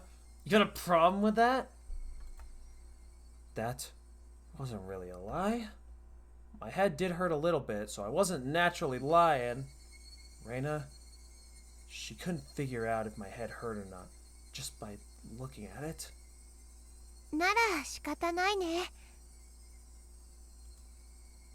After staring at me in the eyes for a few moments, she fired a sharp needle-like stare at me. The tension in my body loosened, and I felt my knees might buckle. 診療所に行くなら早く行った方がいいと思うよ。あそこたまに早く閉まるから。Fuck you! ありがとう。そうするよ。必ず行くんだよ。病院。行くよ。本当に行くんだよ。行く。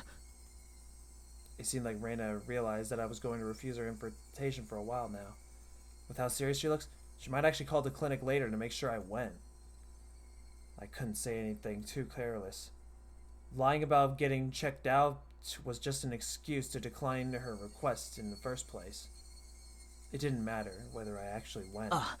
ちゃんと行くよ。なんなら明日病院のレシートを持って行ってもいい。それいいね。必ずもらっておいてね。レナ、明日見るから。Oh, I hope you have a pleasant time reading it, sweetie. I hope you have a good fucking time reading my fucking clinic bill, you psychotic bitch. Another tingle started crawling up on my back. There was no ignoring it. Mion and Reina must have been monitoring my movements. Yep, just like chapter 1. Hey, trust me, this series has done some shit to me, man. This series has done some shit to me. So I feel I got no choice but to just kind of let loose my own psychotic urges. Now it wasn't normal. Far from it. All of it was just insane. I did what I did because I wanted my peaceful life back. But what on earth was even all of this? It was far from peaceful. Something had gone mad, leaving the world out of order. And with the other quote-unquote Keiichi Maibara, with those creepy footsteps I've been hearing, with Reina and Mion acting curious, and above all, with him being alive. Where was I? Hinamazawa Village Shishibone. I knew that much. But was this really the Hinamazawa that I knew? おい、前原圭一。ここはどこなんだ? I asked, whipping around before the front door to face the one who had been following in my wake all day. Nobody would have been here, of course. Keiichi Maibara, huh? That's what I just called him. I called the one who had been tailing behind me the whole time. That shadowy presence, always clinging to me, like it was constantly watching for the opportunity to change places. Footsteps, always following me, was another impossibility. It couldn't have been a ghost, so it was just impossible. So the strangeness must have been from my ears, my head, or Hinamazawa. Everything I could see was the exact same as Hinamazawa that I knew well, and that just gave me the creeps. Eventually, I decided to actually go to the clinic. I really didn't want to go outside, but the stronger feeling than that desire was the fear Reina might actually be keeping an eye on me to see if I went to the hospital. But before I went to the clinic, there was something I wanted to make sure of. It was at school. I pretended I had forgotten something, and was going back to the classroom to pick it up. As soon as that thought crossed my mind, I was overwhelmed with paranoia. I was just going to the classroom, but I hated it so much, having to be so careful to fake it. After carefully verifying once that nobody was watching, I went over to the locker.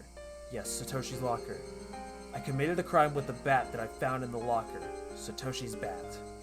And then, I had thrown the bat into the swamp, which meant the bat should not be inside. But, what if the bat was still in here? What if it was a very dreadful, incomprehensible idea? What if it was true? Then it would explain so much. If the bat was in here, yesterday's events would all have been a delusion. No, an illusion. I hadn't killed anyone, and I had gone to the festival. And I had a great time rampaging about with everyone. It would prove that Keiichi Maibara was really me. Proof that I was only under some strange assumption that I killed Satoko's uncle. Proof that it had all been a wild fantasy. That would explain everything. Nothing happened yesterday. I had just gone mad, unable to separate my shocking uncle-killing dream from reality. That would explain everything. If the bat was here, would I be able to accept that reality? If it was there, nothing will have changed. If it was there, it would have just mean that I had gone crazy. Preparing myself for the worst, I opened the locker door. I was actually scared of opening it slowly, so I threw it open with a bang. And just like the first time, a choking scent of smell and sweat like a stale towel came flowing out. There was a baseball uniform and some miscellaneous of other things, like notebooks. There was also a shoe pouch. And as for the bat, it wasn't here.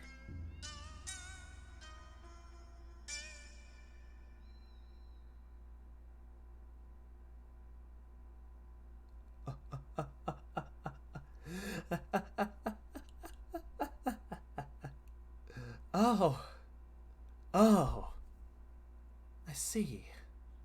It's not here, huh? It was how I left it when I took the bat out. There was no doubt. Yesterday really happened. And now that I knew I wasn't a lunatic, I felt relieved. But at the same time, if I wasn't the crazy one, that Hinamazawa was, and that the evidence of reality I found was just difficult to accept. Oh shit. Oh shit. Wait. We could also keep him. Did we not check the construction truck thing? Because we left it by the construction vehicle. Maybe it's still left there. Who knows? Think about that, Kei. Think about that, Keiichi.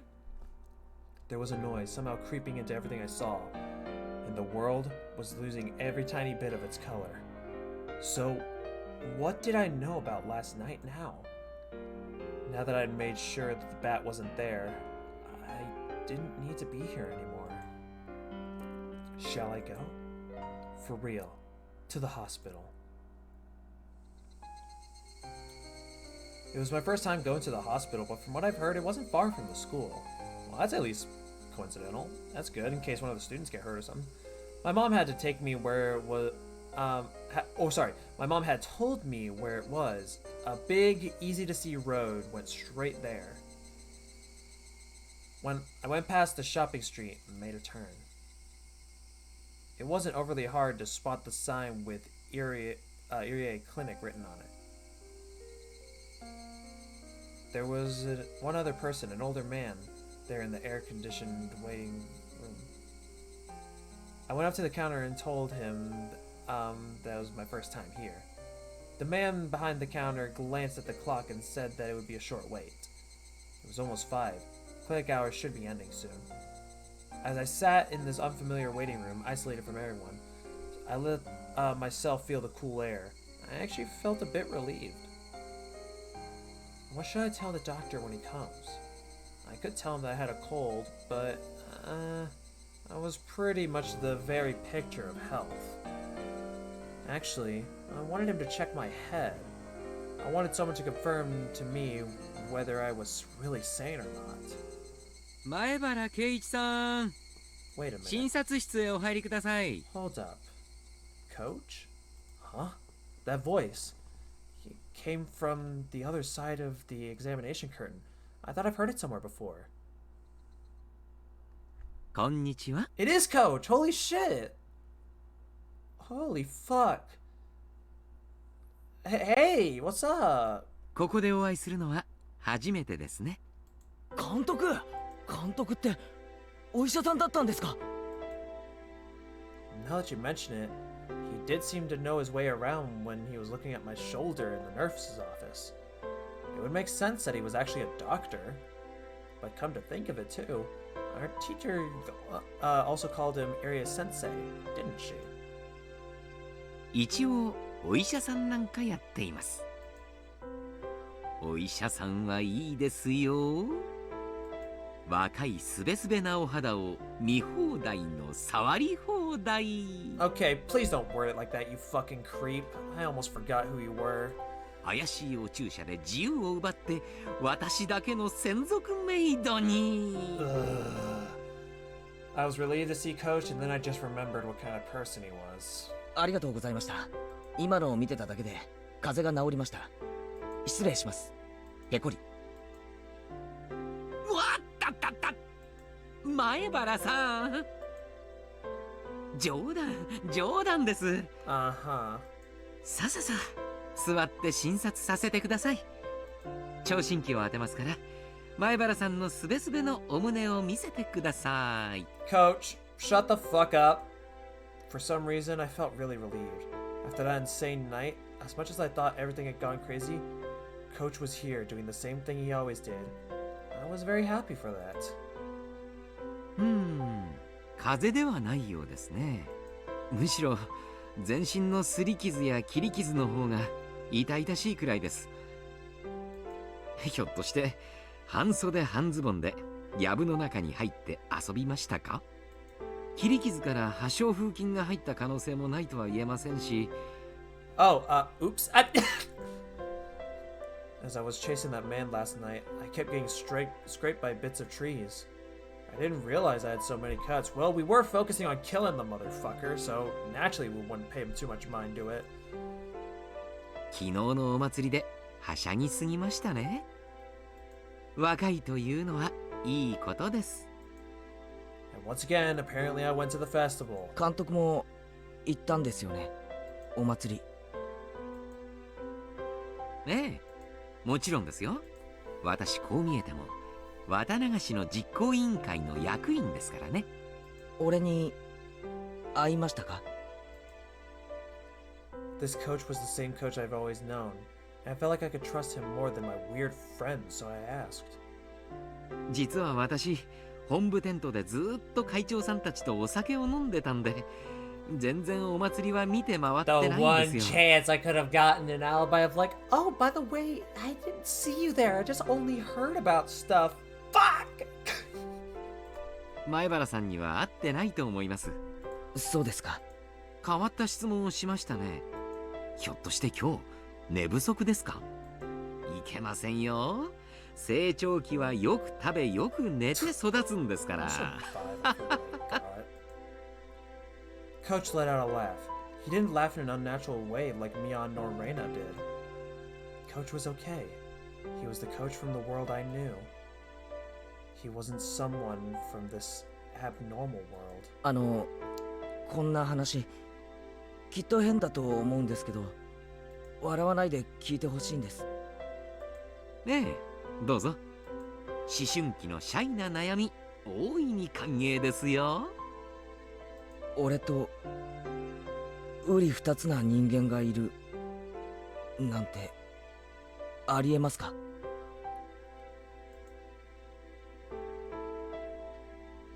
？Bro, you know what vibes this game gives you? What kind of vibes is this VN giving you, huh? I am quite curious.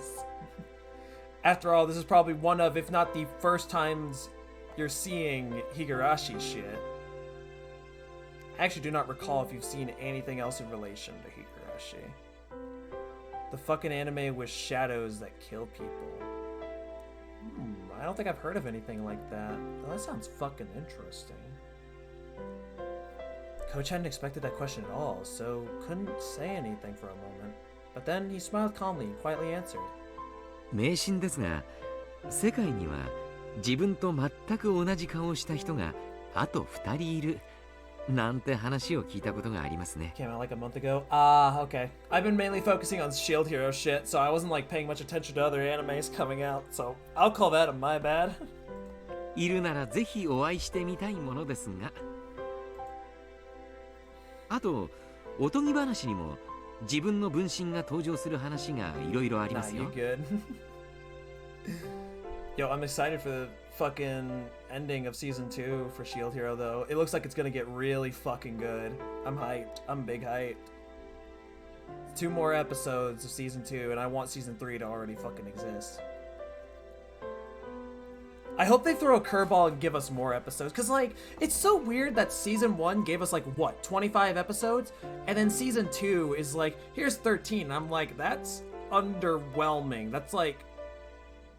Philo episode made me cry. For real, for real. And fucking Raftalia, just like... She could pretty much be on par with Naofumi. You know, being a hero now. I mean, holy shit, that's so cool. And then I see people who read the manga bitching about the anime. I'm just like, shut the fuck up, I don't read. Fuck you. I wanted to cry and kill. I think a lot of us, including Naofumi, did. ドイツのおとぎ話に出てくるドッペルのお化けなどは有名です。ドッペルのお化け？ええ、自分の姿に瓜二つなんだそうです。不幸の前触れなんだそうで、これに遭ってしまうと近いうちに死んでしまうみたいな話らしいですよ。When you meet them, you're sure to die soon. Oh, that's fucking blessed. The story ended directly in death, plain and simple, and it made my spine tingle. The coach wasn't saying it to scare me though. He was just offering a casual, yeah, but it made me feel all the more real. そのお化けがひなみ沢に出るなんて話はありますか？ I swear to God if something like this happens in Inamizawa.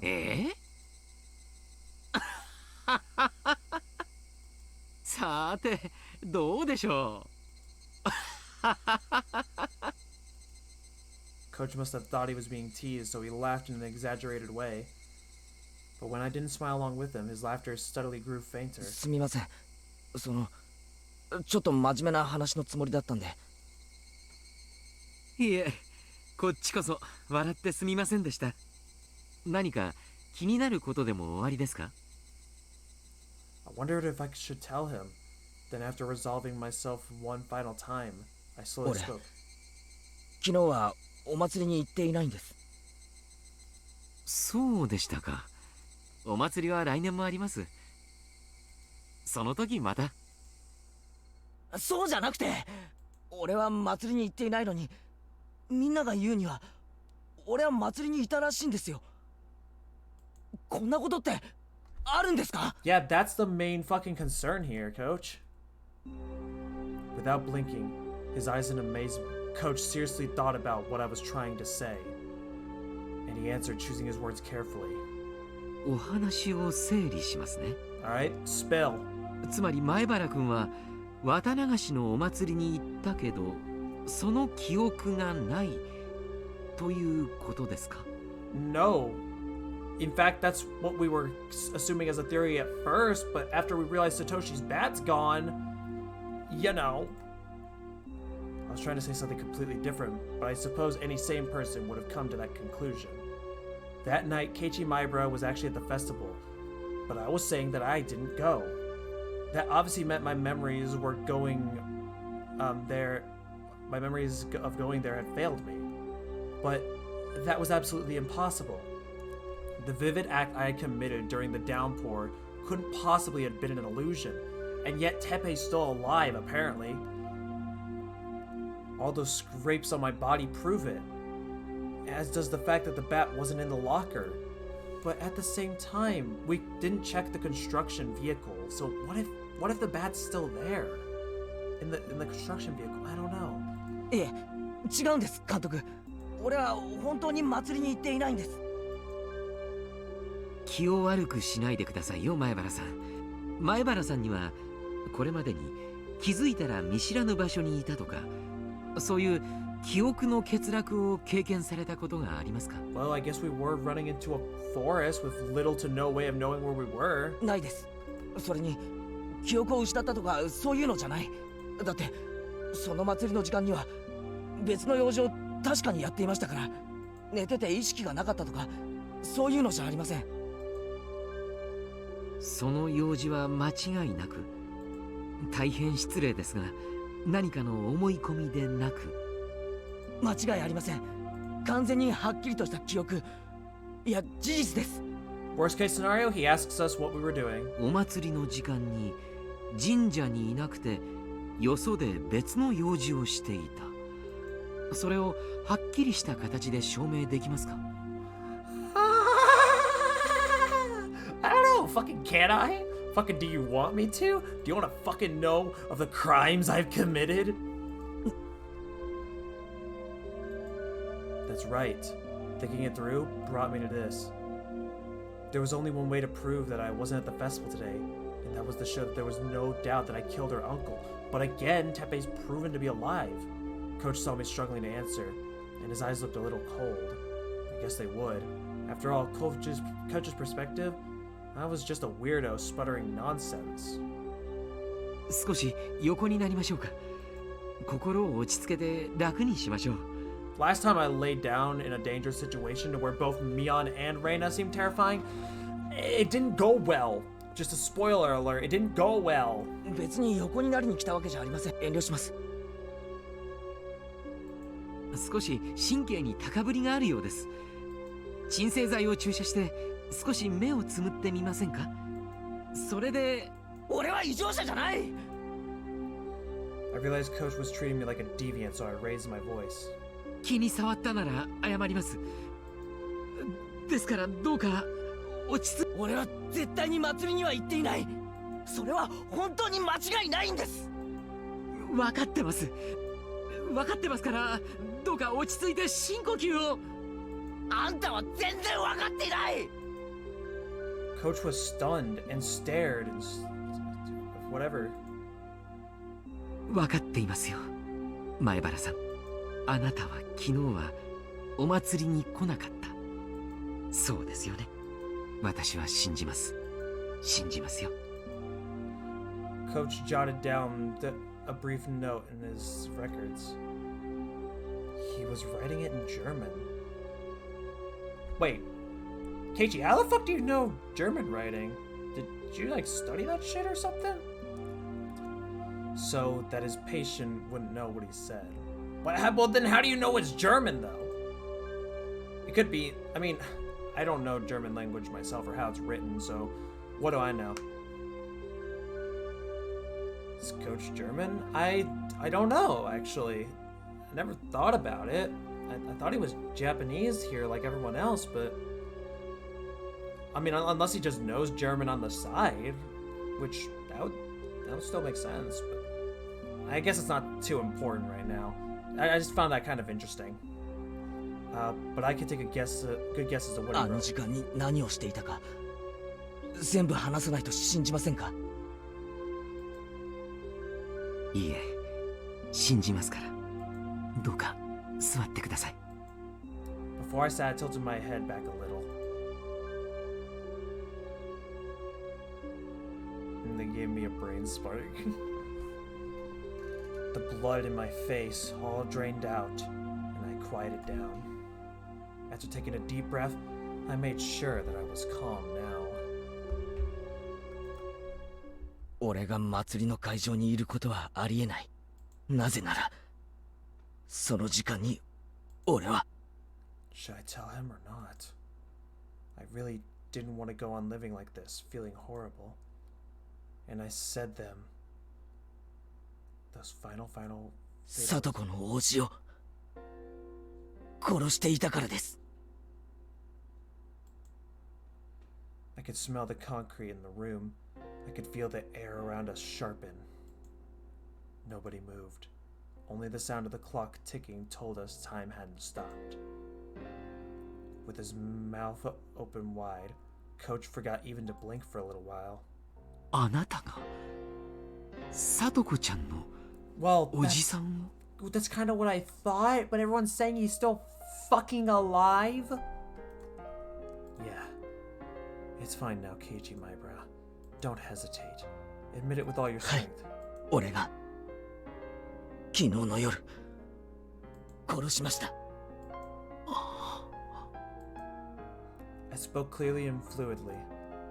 I could easily tell Coach's mind had gone completely blank. どうしてそんなことを？いえ、それは愚問ですね。聡子を救う最も直接的な方法だと考えるに至り実行しました。後悔はわずかもありません。そうですか。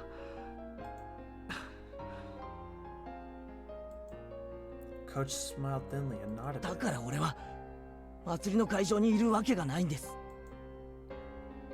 I left the brightness of my house for the darkness of the outside. After that, I dug holes, made phone calls, had my hands full. And then I attacked him, killed him, and buried him. It was pouring so hard at the time. The festival started that evening, but it was suspended due to the rain.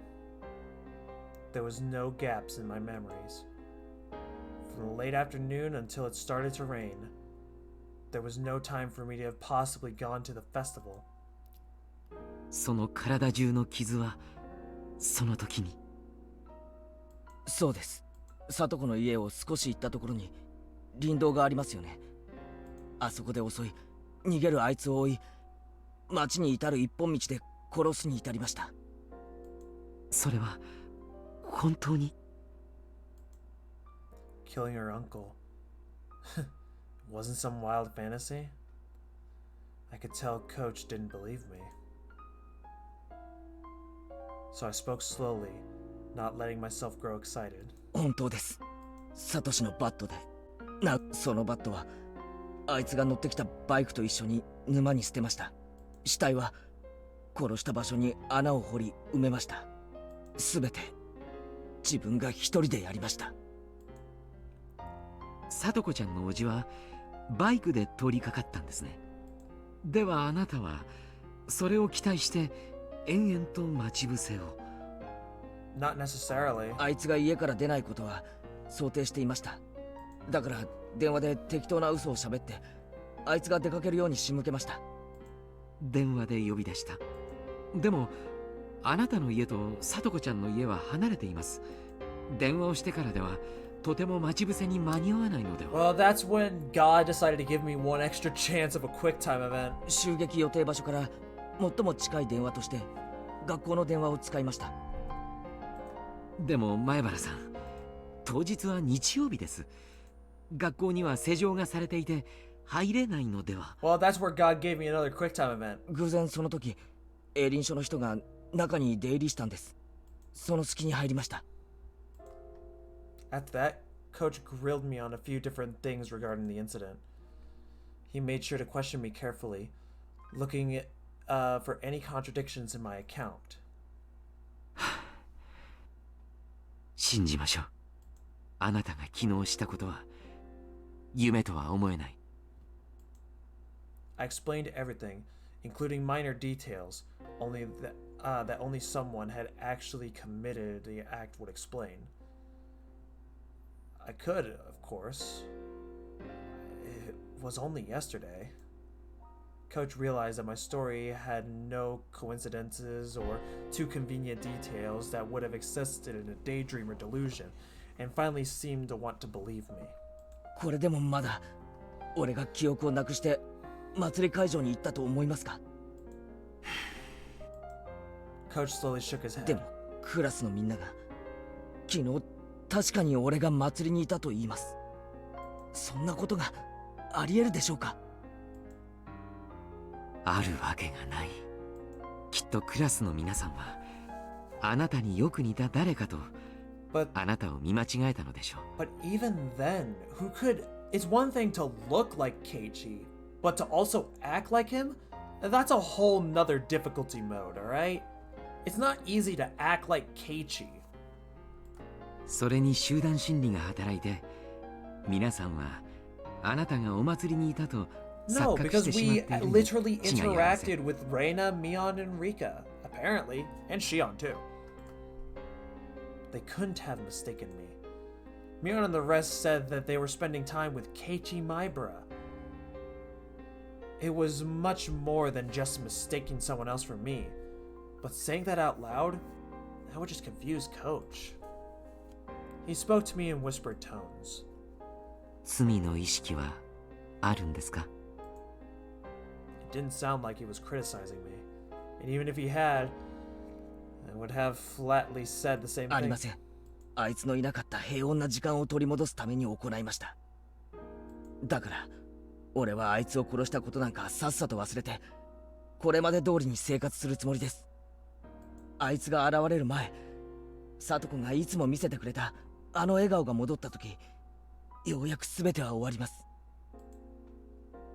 犯行を誰かに目撃されたということ。 Well, there's a potential that Takano could have witnessed it, but didn't say shit, but we don't have any evidence of that. ないと思います。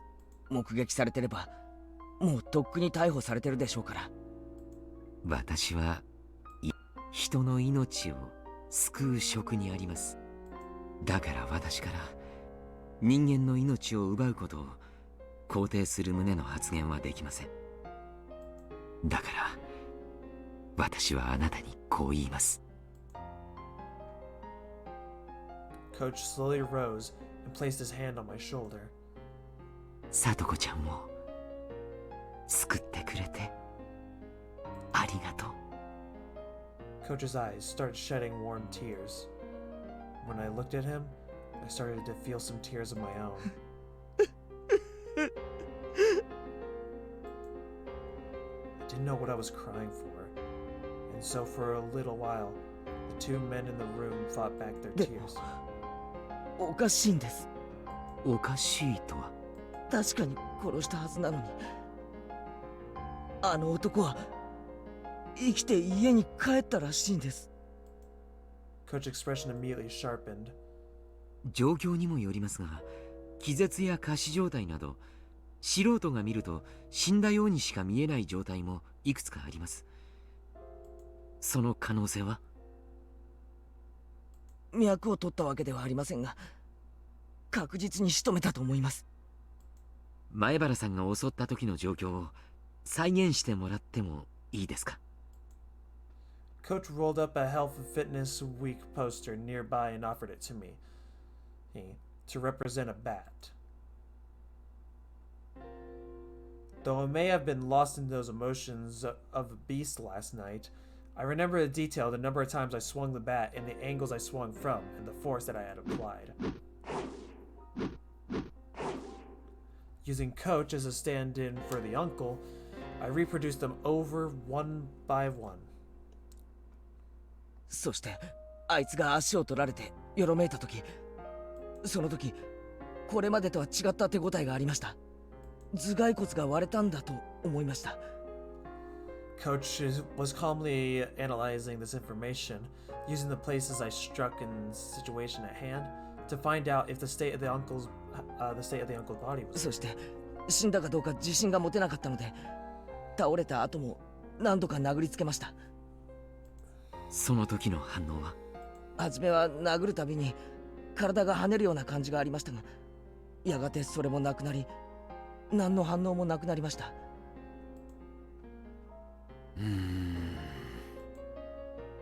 Coach folded his arms and said a few times, and then he spoke. 死んでいます。ほぼ間違いなく。それは仮死状態ではなく？前原さんの話からだけではなかなか判断がつきませんが、それに前原さんは死体を泥の中に埋め、結構な時間をかけて埋めていますよね。仮に30分で埋めたとして、その男は30分間も泥水に沈められていたことになります。それだけの時間、呼吸が止められたら確実に脳死します。Damn, Coach, you smart. 殴った強さ以前に埋める過程で確実に絶命したと。そういうことです。This is so fucked. 30分間泥に埋められていて生きていられる人などありえません。Damn, wait till the people of Hinamizawa hear about Mr. Beast in the future. ありえない。 Okay, well not, he wasn't technically buried under, you know what I mean. でも、聡子は生きてると。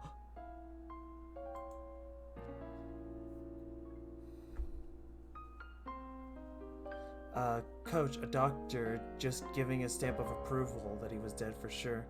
They on the same team? I'm not sure. Part of me wants to believe that Coach is on our side, mainly because he also wants to protect Satoko. On the other hand, he could also be faking this whole, like, sympathetic sort of side, you know? That made it seem all too unfair that he could still be among the living.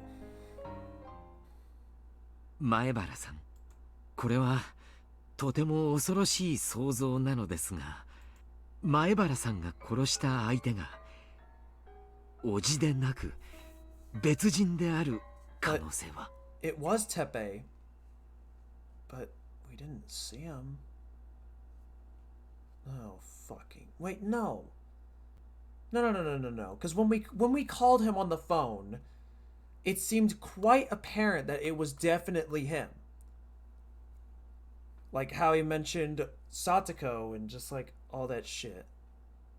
Like, people could make excuse, oh, what if it was one of his goons that he had with him? Well, wouldn't they have said something like, I don't know, they would have said something different. I feel like they would have said something different. There's no way. There's no fucking way.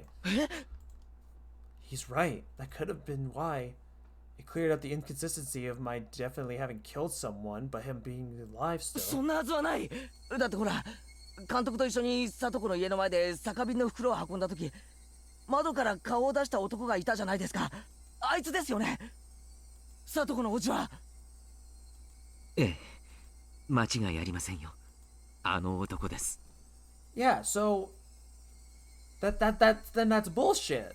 実はもう一人叔父がいるなんてことは聞いたことがありません。あの男だけです。あいつの特徴を教えてもらえますか？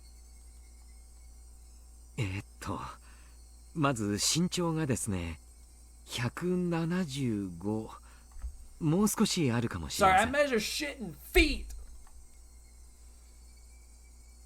In order to estimate the worst possibility that I killed someone else, Coach began to thoroughly compare the man in his mind. And it looked like until okay. But no matter how in-depth my description was, none of the characteristics differed. The uncle's traits according to Coach were exactly the same as the person who I had killed. But none of those traits were extremely vague, and they weren't particularly distinct at a glance. もっとこう絶対にあいつだと識別できる特徴はありませんか？ I don't know how tall anything is. そういえば私は見たことありませんが、聡子ちゃんが昔背中に虎だかなんだかの入れ墨があるなんて言っていたような気がします。At 5'8". Damn, in that case, I'd be taller than him. Holy shit. But anyways, he had a tattoo of a tiger. That was really important. Not everyone had a tattoo. If I'd found a tiger tattoo on the back of the man's corpse, it would be proof that I killed the right one. At the moment, though, there was one other thing that would verify this. Going to Satsuko's house and seeing for myself that the uncle had returned home, despite having died. But that's far more terrifying than digging up the body and looking at its back. Without even looking at the tattoo, I knew for sure I had killed Satsuko's uncle. I cracked his head open and killed him. And yet, he had gone back home. There wasn't any misunderstanding, or even a shadow of a doubt in my mind that I had killing him. And yet, it was impossible for him to exist. Kind of like how Keiichi Maibara had been to the festival, despite that being impossible. That small common knowledge made me feel as though a faint, bizarre force was permanent. What the fucking hell? Anyways, we're in a fucked up version of Hinamizawa. We're in hell. どういうことなのでしょう。前原さんはお祭りには行かず、聡子ちゃんのおじさんを殺していたにもかかわらず、お祭りにはあなたがいて、そして殺したはずのおじさんも生きている。Basically, it's acting like if we chickened out and didn't do anything. 何がなんだかさっぱりわからないです。そうやって整理して言うと、まるで俺が悪い夢を見ていて、実は殺人なんて存在しなかったんじゃないかと思えてしまう。でも事実なんです。この手でバットでガツンガツンと殴ったあの感触は絶対に夢や幻なんかじゃないんです。 Coach let out a low sigh, and after looking at the clock, got up. ちょっとこの話、もう少し真剣にやりましょう。ちょっと失礼して、紅茶でも入れてきてあげます。診療所も終わりの時間ですからね。ジムの方とかも返してあげないと。Coach stood up and went out into the hallway, leaving me alone. The clock was about to strike 6. I was at the festival, and the uncle I killed was alive. Had I really committed murder yesterday? The only whisper of fact to prove that happened was the absence of the bat from Satoshi's locker, but it could have been a fucking construction. In any case, I was glad that Coach had taken my nonsense seriously. I just confessed to murder. Normally, that would frighten a person away, but Coach didn't run. He cried with me. I was glad that he did. Like so, my tension smoothly melted away, and suddenly I realized I had to... okay. I thought to use the restroom while Coach stepped out. There was one across from the waiting room. As soon as I left the room, I saw Coach and 2 male doctors wearing right clothing standing in the shadows of the hallway nearby. I didn't particularly intend on eavesdropping or anything, but I was quite surprised upon noticing how uneasy they seemed. I hid behind the wall and quietly listened in. It seemed like Coach was giving directions to 2 doctors. 紅茶ですね。用意します。 Hey Aaron, can you do me a favor and kill a robot? Can you do me a favor and kill a robot? Thank you. Ah, damn it. Their text thing still shows up. Their fucking chat still shows up on the widget. Son of a bitch. Oh well. Thank you. 睡眠導入剤を入れて種類は任せます。味はミルクと砂糖でごまかしてください。急激な眠気に不信感を抱く可能性もあります。興奮状態に陥って暴れ出す可能性も。その場合は取り押さえましょう。男性スタッフはまだ何人か残ってますか？山犬が1人、それに私たちを含めて3人です。What was all this? I think I was already agitated despite what Coach said. Was that it? Was it just a casual conversation? And it only sounding unbelievable to me? Coach said he would bring some black tea and left the room. And then in the shadows, he was telling his subordinates to put some kind of sleeping powder in the tea. Plus, they were getting extra help in case I thought the sudden sleepiness was suspicious and started getting violent? Wait, Keiichi. Calm down. There's no way something this stupid could be happening. I mean, he was genuinely listening to my story and even cried with me. I thought he was one of the one person in the Hinamizawa who would understand. This was... 作り話か虚言の兆候があり、特に昨日の記憶が完全に混乱。虚実の区別の喪失、多重人格等の精神障害に酷似しています。でもこんな急激な精神障害の発症は普通では考えられません。あるいは先天的、もしくは引っ越し前からそういう兆候があったのか。引っ越し前に精神科に通院例がないか調べたいところです。とにかく前原さんには穏便にお休みいただきます。Oh, fuck you. The two doctors nodded. 前原さんのご両親にも連絡しておいた方が良いですね。何と言えばいいか言葉が思いつきませんが、彼の自宅の電話番号を調べてください。My eyes, still moist, began to shed tears once more. This was too cruel. I really thought he actually understood and believed what I told him. But now, from the other side of that wall, he was bluntly treating me like a crazy person. I believed you. I had let my guard down because I thought that you were the only ally I had left after that insane night. Was that all a lie?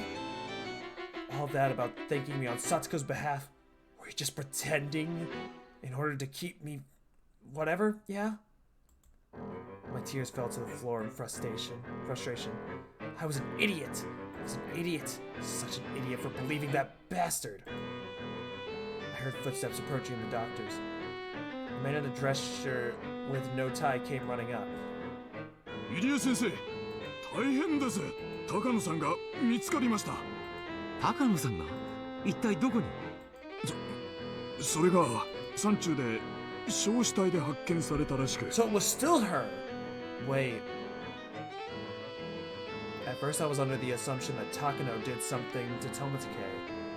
But if that's not the case... Oh, fuck. 死んだ？高野さんがですか？ The men all surprised exchanged glances. Dead? Takano-san? Hey, wait! So then, does that mean when I cursed her, wishing her for death, was that shit granted? 焼死とはそれは事故ですか？県警の発表では他殺の可能性が極めて高いと。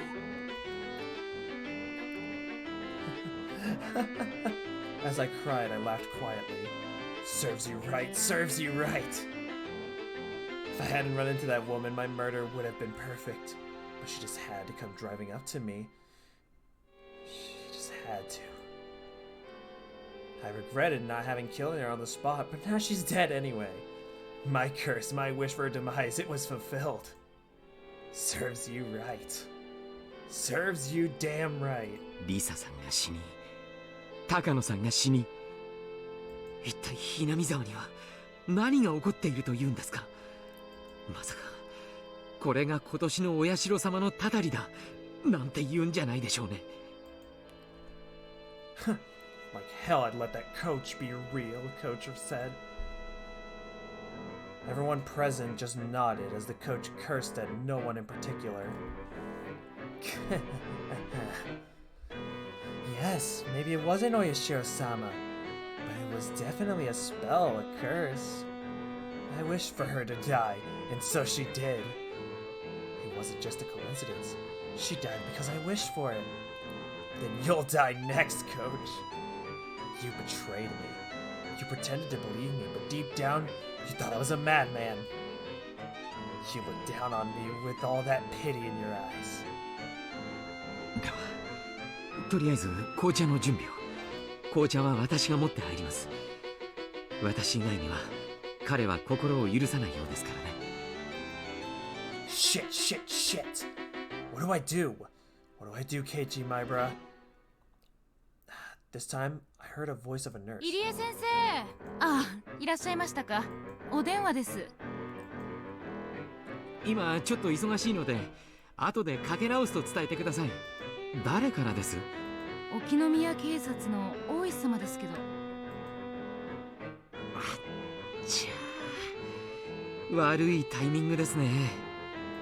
出ます出ます。 The coach left to go answer the phone. The other men headed towards the room with the teapot to make black tea, like Coach ordered them to.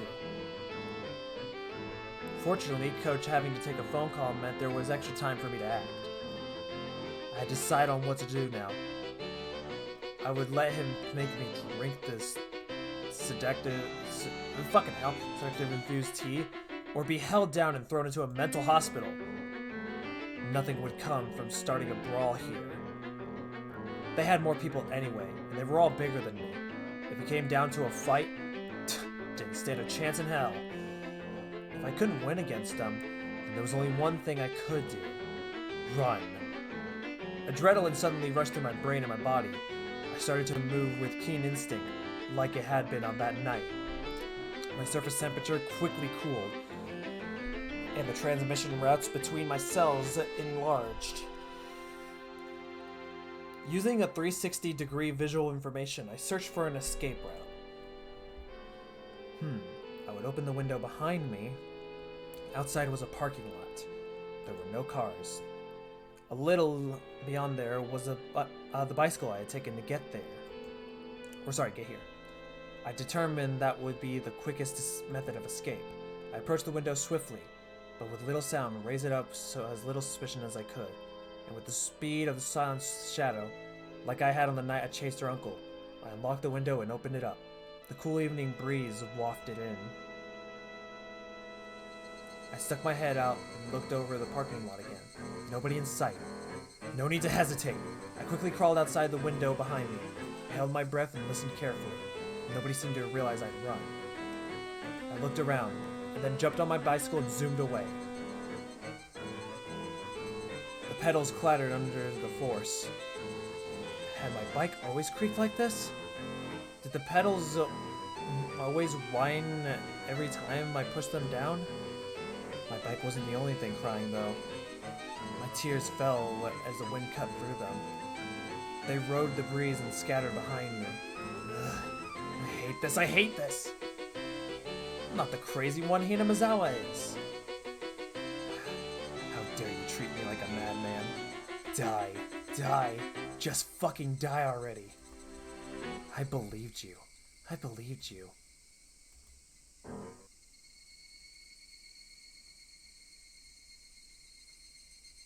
I'd gone to the hospital in order to escape Mion and Reina's invitation, but the reality that was waiting for me had been too cruel. Who was insane, me or Hinamizawa? Or was the answer something else? I started having trouble breathing. I didn't have a clue what was happening anymore. The loud chirps of the Higurashi were irritating me. They were even the Hinamizawa Higurashi I knew so well calling into the wind. No, that's not quite it. They weren't calling. They were crying. The pained wailing of those lost in some kind of rhythm. in another world, no longer able to return to their own sunlight.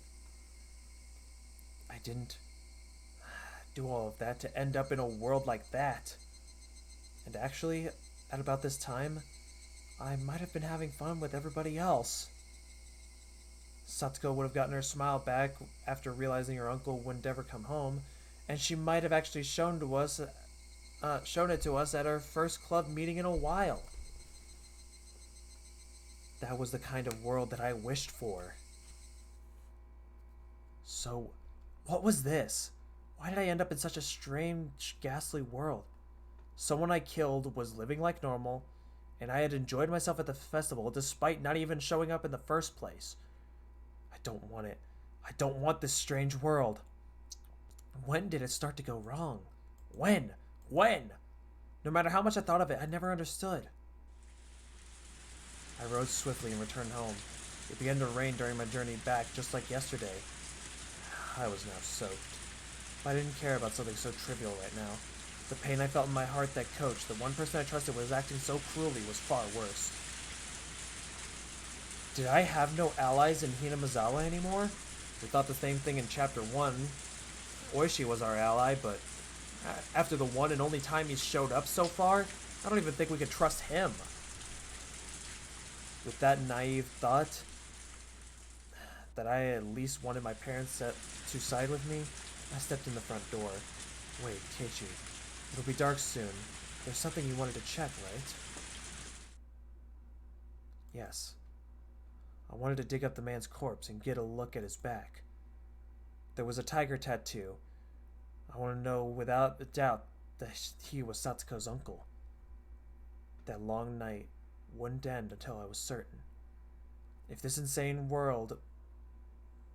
Anyway, it was just some form of punishment, I guess.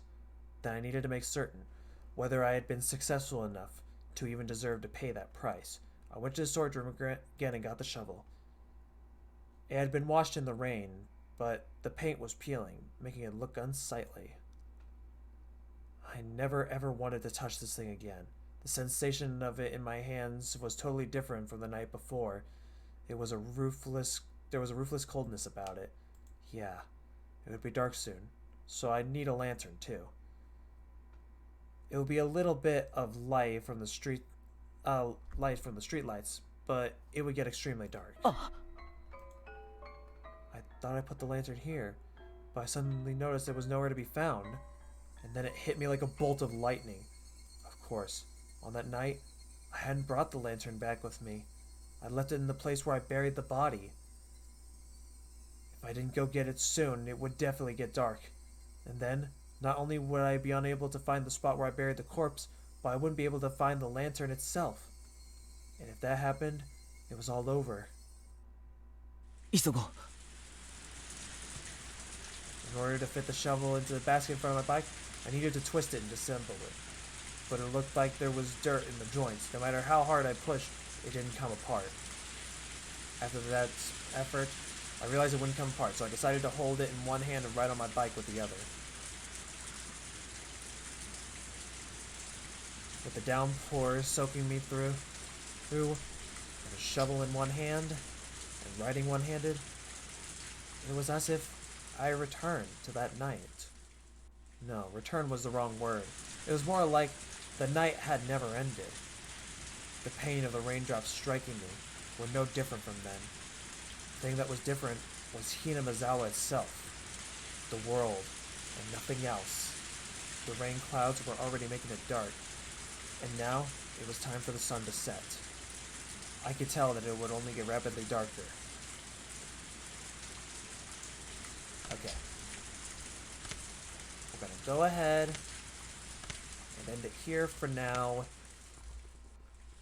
We've already read a good portion. We went on fucking 4 hours. That was longer than what I originally anticipated. But holy shit, things just took a turn for the weird. A lot weirder than what I originally anticipated. Holy fucking shit, honestly. Okay, yeah. We'll have to continue this. We'll have to continue this soon. But yeah, for now we're gonna go ahead and end the stream. and find someone to raid. Got good you lost time. Yeah, it's been a while since I had that. Last time it happened was when I ended chapter 2 of the Watnagashi chapter. So, like, it has definitely been a long fucking bit, honestly. Holy shit. Anywho, let's see.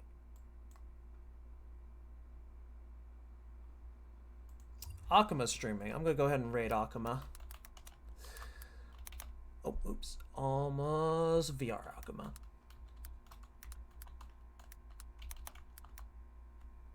The longest time with me was like 6 hours. The longest time I've ever streamed was 11 hours. And that was when PSO2 New Genesis came out. But, anyways, thank you for sticking around, Aaron, and watching. Thanks to everyone else who was watching. This was fucking great. Tomorrow at 1 p.m. Central Standard Time, I'll be going to stream some Yakuza 5, because we're getting close to the end of Akiyama's story, I'm assuming, and then we could go to the new character that they have, so that'd be pretty cool. I need to continue more Yakuza anyway, and whatnot. Was God, you were there? Oh yeah, true. Anyways, yeah, we're gonna raid Akuma, who is playing Minecraft, so please be sure to give him some support and love. He is an amazing person, and I will see you all whenever I see y'all. Take care.